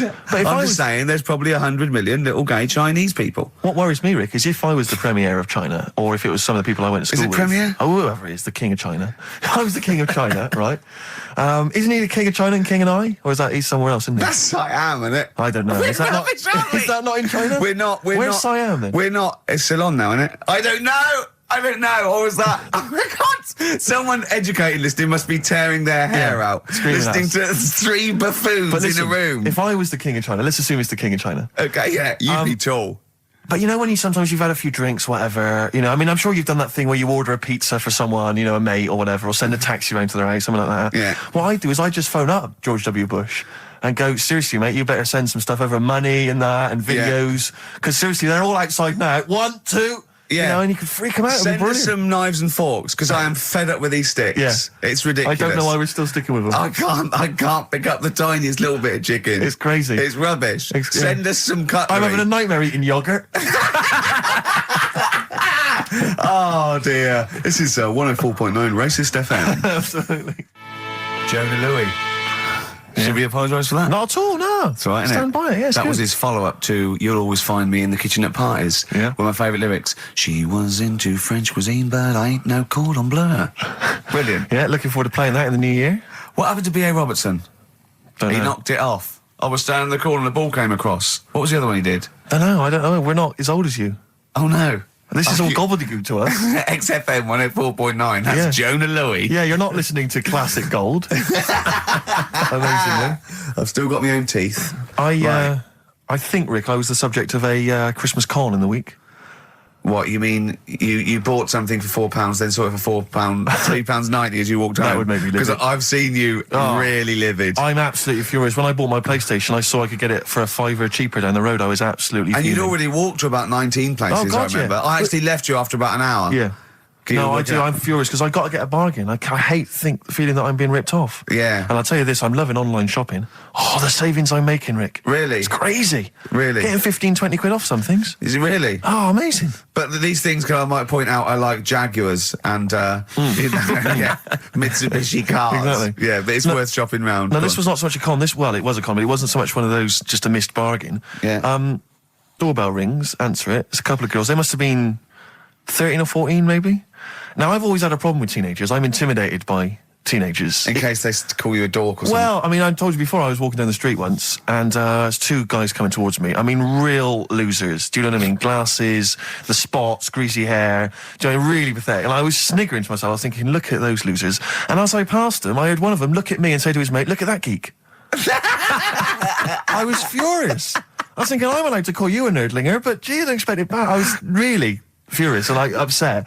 And so, as I say, these teenagers are at the door, and they were quite aggressive, quite aggressive girls. And they had a piece of A4 paper, and they went, "We're doing a sponsored thing." Yeah. But I didn't quite catch what it was they were doing that was sponsored. I think they sort of fudged it. They went, "We're doing a sponsor." Oh yeah. And I went, right. And they went, "Do you want to sponsor us?" Boy, they picked on the wrong person. I was a bit intimidated. I don't know why I said no. I was worried maybe it was part of some kind of, hidden camera show, Yeah. And so I said, yeah, all right, I'll sponsor you. So they handed me this form, and I always thought you were supposed to have quite an official-looking form for any sponsorship thing. But this was literally a piece of A4 torn out of a notepad. It was the back of a Gareth Gates poster. Exactly.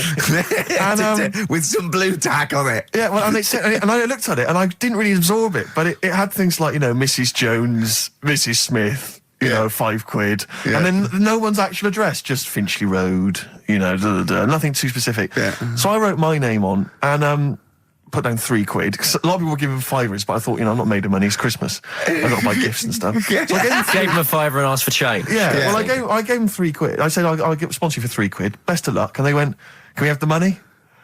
And I said, well, aren't you supposed to do the thing? And the woman the girl just looked at me, she just went, no. So I gave her £3.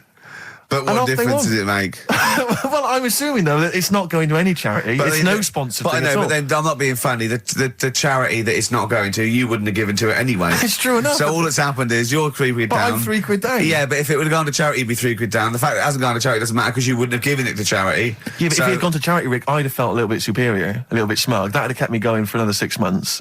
Whereas now it's just gone to a couple of weeks off the street, who are scamming people, possibly old people, Rick, and that's who I feel sorry for. They've not got a great deal of money. That's why I'm not worried about myself. I've got a bit of cash. What about the old people? Yeah. Although you are £3 down, which probably still hurts, doesn't it? It's still stinging. That's why I just like to tell you now, get off my chest.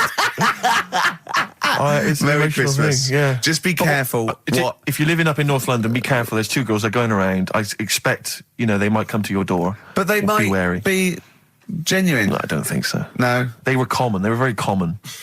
Do you know what I mean? Was the giveaway things like, Santa Claus had given £10, Exactly. Tony Blair had given £1? Yeah, I know what you mean. Yeah, I think you were conned, mate. Yeah. Right. Won't Get Fooled Again by The Who. Ian, I'm going to ask your expert opinion. Is that not one of the greatest rock songs of all time? Yeah, if you'd have played the proper version of it. I know, but it's 6.5 minutes, and we usually do, but we just thought, it's Christmas, people want to... but have him and more Jonah Louis. Yeah, but we could have played like the full 8 minutes rather than making the show sound like strolling round your local Asda with the Christmas songs with a little bit more racism. That to me sounds like fighting talk. You want a rock challenge, Canfield? You can't handle the truth. I'm gonna rock this out the last 40 minutes. Can we put Keith Moon in the monolith? I was going to ask you. He's my favourite drummer of all time. Will you go along with that? Yeah, absolutely. So we got Lemmy and Keith Moon. Yeah. Are we making up a kind of super rock band here? We could do. That? We could make up a super rock band. That's far too passé. Let's call it the Monolith of Rock. It sounds more stupid. Okay, so we got Lemmy and Moon. Yeah. We need 3 more.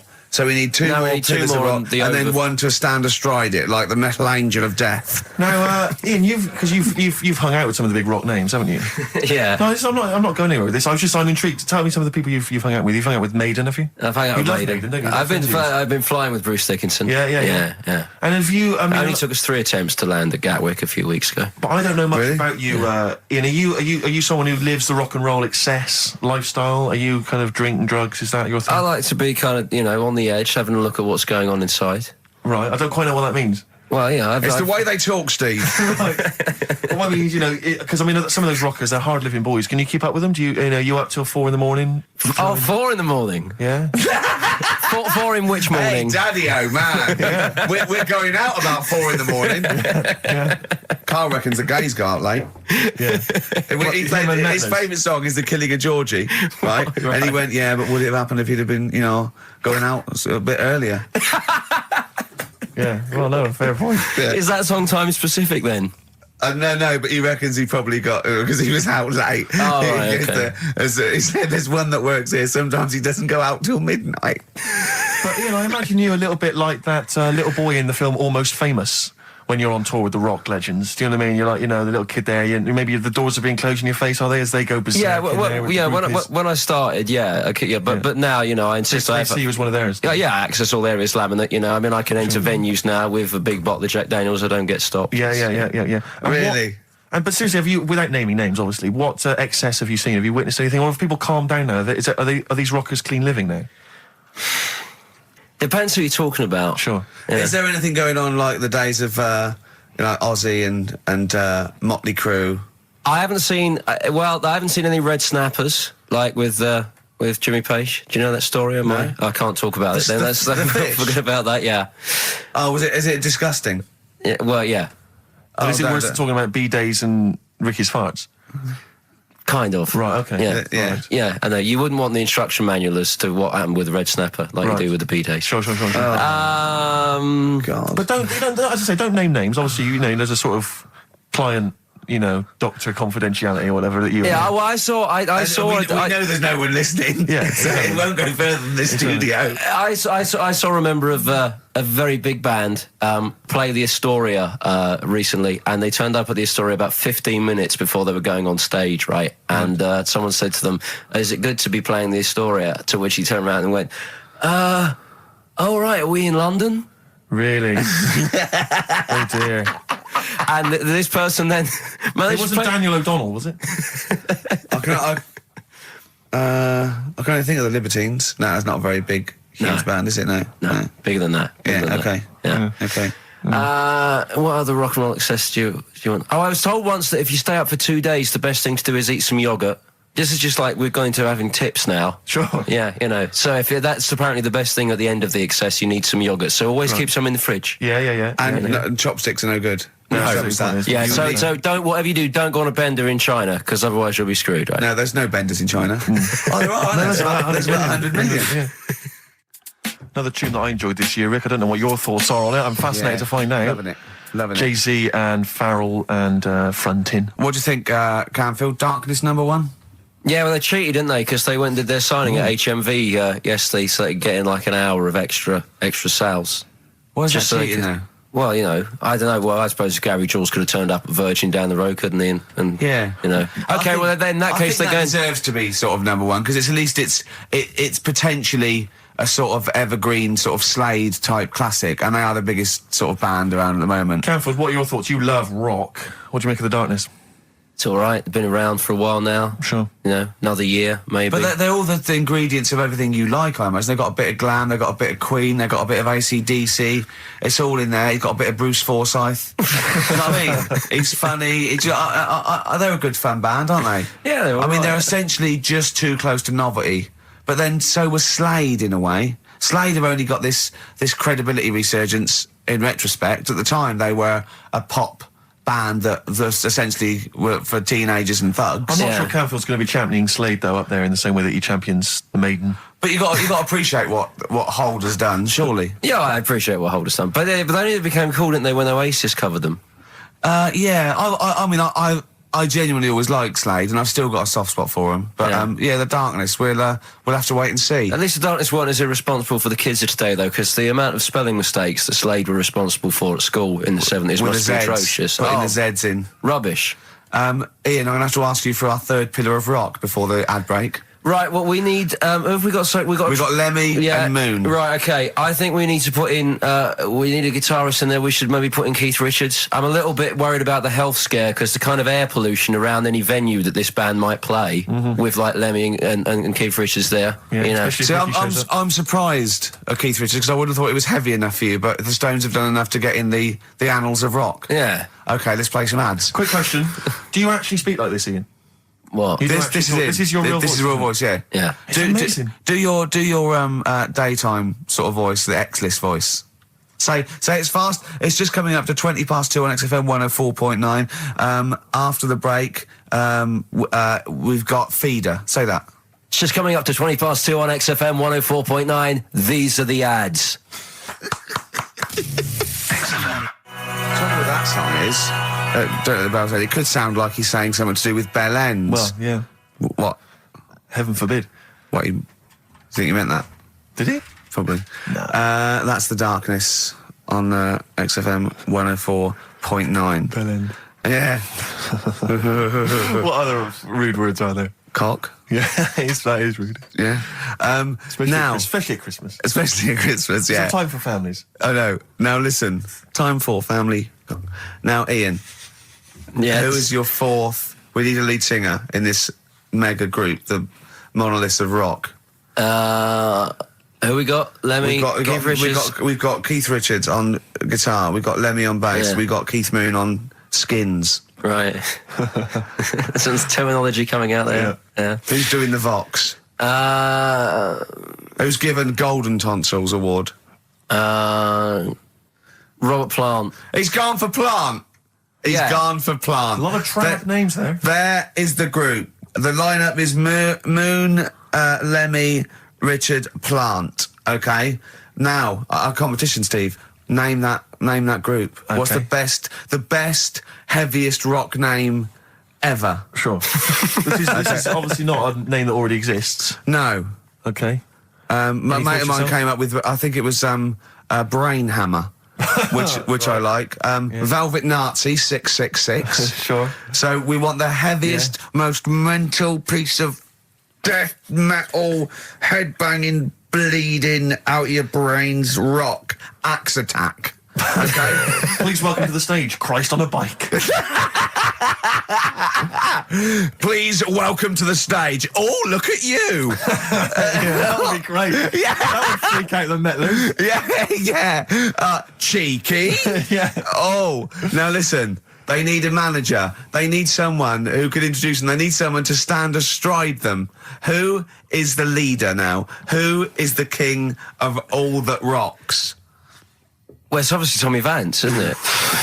Do you know what worries me, Rick? We've said Vance a lot today. I'm wondering if the kids today, do they know Tommy Vance? Are they What do you think familiar that, with him? If they don't know, they shouldn't be listening. Okay. Fair enough. So Vance is their manager. He needs to. They're on at Wembley. He's got them on at Wembley. They're the greatest rock band of all time. We need the name. Please welcome to the stage. What are they called? Phone in, email in, and the prize we're gonna get some. We'll rummage through the bins as Carl normally does. Some old tat like Carl does. Some VHSs, some CDs. Greatest air guitar ever. Betamax. Yeah. Do we need to give out the numbers and Well, stuff? they can email, Don't get can't them they? to phone in. You don't want to talk to him, Ian, seriously. No, you don't. You know when what's his name says to Agent Starling as she's going to meet Hannibal, don't let him inside your head. Yeah. Don't talk to the listeners, Ian. Exactly, it's very much the same Please thing. I'm a bit concerned that my email is going to be besieged by people sending you links to how to clean out the bidet. Well, that's all right. The week. But Nature what's of the the most mental, head bleeding, banging, brain hammer operation this band can be called? Call in. Rick, because it always amuses me. I know it's cruel to put you on the spot, but some of your former band names have always amused me. Well, the worst. The worst one. Right, I'll just leave this. Ricky's had a number of bands over the years. What was the worst one? Ready? Get ready to play that record because I don't want any aftermath. No, hang on, before you tell me, what was the one? Because these pictures of you, like when you're a new romantic, keep on being published. That was Shauna dancing. Yeah, but someone... That's pretty bad. But someone told me, they were like, oh, ask him about when he tried to be Bon Jovi. Can you imagine such a thing? I know the name you're thinking of. Right, here we go. Play the record. Immediately I say this. Ready? The Sacred Hearts. Play a record.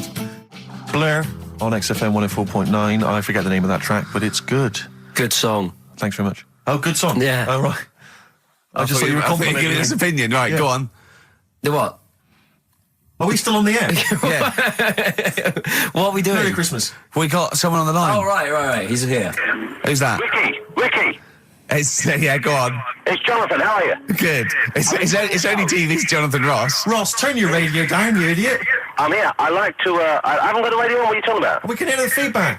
Well, I haven't got it. It's not my fault. It's your incompetent radio station. And also, didn't you hear? We said don't call in. We don't want to speak to the listeners. Are you, I'm not a listener. I'm a visitor to your shows. I'm special. You know that full well. I know you're special. Right. What have you got a name for the band? Yeah, you ready? Yeah. Blump. B-L-U-M-P. I tell you for what, you can't have a normal word. If it's the monolith band of all time, if it's the big, you can't have a regular word. It doesn't make sense. How can you have a regular word? All these ideas you've come up with are rubbish. You need a word which only stands for that one thing. No one's heard it before. No one will use it again. Blump. I can't help but feel that that's a more appropriate name for maybe one of Ricky's bands. I love seeing that picture of him in that band. You see it everywhere these days. He was like a girl. He was like a little girl in a suit. It's like a little dyke at a wedding. What was that? That's got to be the kettle calling the pot black, surely. I've always got nothing but 100% heterosexual. We're not sure about. There's not anything wrong with it. I know that, but look at you. I actually had to get that in. There's not anything wrong with it. I'm Jonathan Ross. Oh dear. I was thinking the other day. Right? Oh, yeah? The Comedy Awards. Yes, sir. You didn't have to say some awful things about poor celebrities, poor has-been celebrities with coke addictions and fat lips and faces that where surgery's gone wrong and everything. And when they're on the show, they're going, "Oh, you look lovely." Yeah, I'm nice to them. Well, I'm nice to them to their face, but obviously when I'm not with them, I like to let my true feelings be known. What's wrong with that? That's how everyone Well, I'll tell you what, you can get anything off your chest you want on this show. Any celebrities you want to talk about? There's no one listening. It's just between me and you. A lot of people listen. They listen to my show, and after they've had a few hours of, good laughs, they like something bland to just cool them down afterwards. So they flip over. We know this happens. Did you mention my DVD on your radio show? You know what? I forgot to. I forgot to mention it. Christ! I meant to mention by the office, but I forgot to mention it. And then I thought afterwards, it's not like he needs the cash, is it? It's not like he needs it. It's not like it is, but he's probably earned more money in a short space. You're like a lottery winner, and you've got about as much taste. You're like one of those burglars who's won the lottery.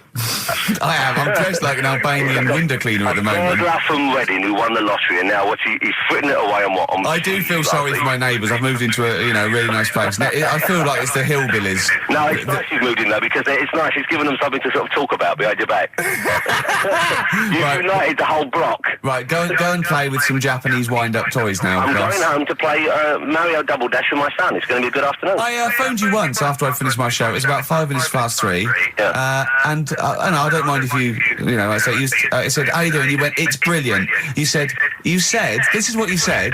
You went, everyone's out. Jane's taking the kids out. I've already masturbated twice, and I'm playing with a new Japanese toy. I'm masturbating now.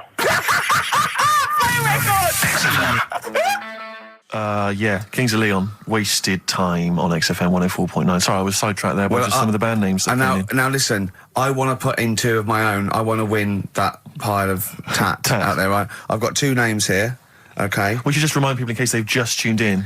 Oh yeah, Ian Canfield has chosen his mega band of all time. He's got Keith Moon on drums, he's got Lemmy on bass, he's got Keith Richard on guitar, he's got, who have you got singing?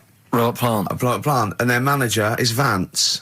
But he needs to announce them at Wembley Arena. They're already sold out. They're at number 1 in the album charts. They're the greatest rock band of all time. And I've got 2 suggestions. Okay. What about this? Please welcome to the stage. Tungsten lung hemorrhage. Yeah, good. Yeah?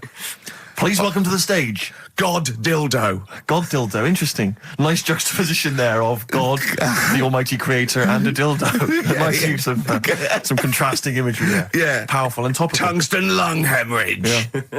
We've had a couple also on the email. People didn't really include their names, but who cares? Please welcome to the stage, Balls of Steel. Balls of Steel, yeah. And we've had like Brain Hammer. Yeah. Brain Hammer's good. I Lots like of Brain Hammer. brain-related stuff. Quite liking the idea of tumour fish. Juma fish. I like. Juma fish is very good. I like Juma fish. I just wonder if there's one more contender. I don't know who this was, Ian, that phoned in with it, but possibly it's topical. Yeah. Deathly Hem. Yeah. Deathly Hem. It's brilliant. Oh, it's Deathly Hem. Please welcome to the stage, Deathly Hem. It's Deathly Hem. Who's that? We've got to give it to I don't know who that was. Oh, well, if you came up with Deathly Hem, email again. Deathly Hem. It's the greatest name for the greatest rock band of all time. Will you please welcome to the stage, Deathly Hem? It's Golden Tonsils. Isn't it? I was going to go see him once at the Camden Underworld about a year ago, and they had this sign up, right, saying that Graham Bonnet, who sung that song, had cancelled, right, and it said, God willing, he'll be performing tomorrow. And just in case you thought he'd cancelled because maybe no one bought any tickets, the doctor's certificate was beneath the cancellation sign. Brilliant. Well, we've sung that a couple of times drunk, haven't we, Ian? At the top of our voice. We have done it. It is the best ever. Yeah, it is. Ben has won whatever you're giving away. Yeah, Ben came up with Deathly Hem. Yeah, Deathly Hem. Yeah. I mean, if you are in a rock band, you're looking for a name, and you think you deserve that name, then, write to us. We want to know that you're really heavy, and Ian Canfield would officially hand over the deeds of the name Bethlehem. Deathly Hem? Deathly Hem, yeah. Deathly Hem. They only play at Christmas. You only play, like, big venues at Christmas, and it's all things about, like, fighting, like, good versus evil, and God versus the devil. And you got to write songs like that, yeah. Yeah. Deathly Hem on XFM 104.9. Perhaps that the debut should certainly be a concept album based on the Nativity play. Yeah, Brilliant. Yeah, that'd be just good. the whole kind of Old Testament in kind of rock form. Yeah, with we're extraordinary. It's the battle for humanity. Yeah, it's called Humanity Manatee, and it's a fight in the ocean of hell. Yes, sure. Yeah, sure. Yeah, I'd like to see a serpent maybe pictured There'd be a somewhere. serpent, Oh, isn't it? there Track is a 4. serpent. Track 4. Yeah. Track 4. Yeah. I think we should give massive props and suitable regards to Ian Canfield. He's come in, he's pressed the buttons. He stood in for an idiot brilliantly. I think He has so. stood in for the retarded It's a shame fool. that you've not displayed some of the usual incompetence that we've come to love and expect from Carl. It's a shame. Okay, well, it's You are the greatest DJ in the world, though. The way you sort of like drop Press these buttons. But you know, every you're there. time I've pressed a button off air, Ricky's been going, "Oh, what great DJ!" It's great. Because So- he ends it. It's just brilliant. I mean, we're lucky if we can talk with the mic on. That's the title. Not talk over a record. We did some great links during the ads. Yeah. And of course, Jonathan Ross masturbating live on air. Just looking back at some of the highlights of You this don't get week's that show. on Capital Gold, do you? Like Tony Blackburn getting a call from Fluff Freeman going, "All right, mate, I'm knocking one out." Yeah. Well, have a lovely Christmas. Have a bloody great Christmas, Have mate. a bloody great Christmas. It's the best of next week. Yep. The best of the last few weeks Yeah. with some tat, you know, Carl's put together. We're Look back in forward to that. January. We're playing some of our favourite songs of the year. I'm looking forward to seeing Pilker's tan and Pilker's pictures back, from his holiday. covered in ash from the beach. Yeah. And we're back on the 3rd, I believe. But Ian, do you want to introduce something? This is Ian's choice for the day. Yeah. We'll see you next week in spirit, and then we're back on the 3rd with Pilkers. Over to you, Kampf. Enough of Jonah Louis. This is Paul Di'Anno, ex of Iron Maiden, doing Santa Claus is Coming to Town.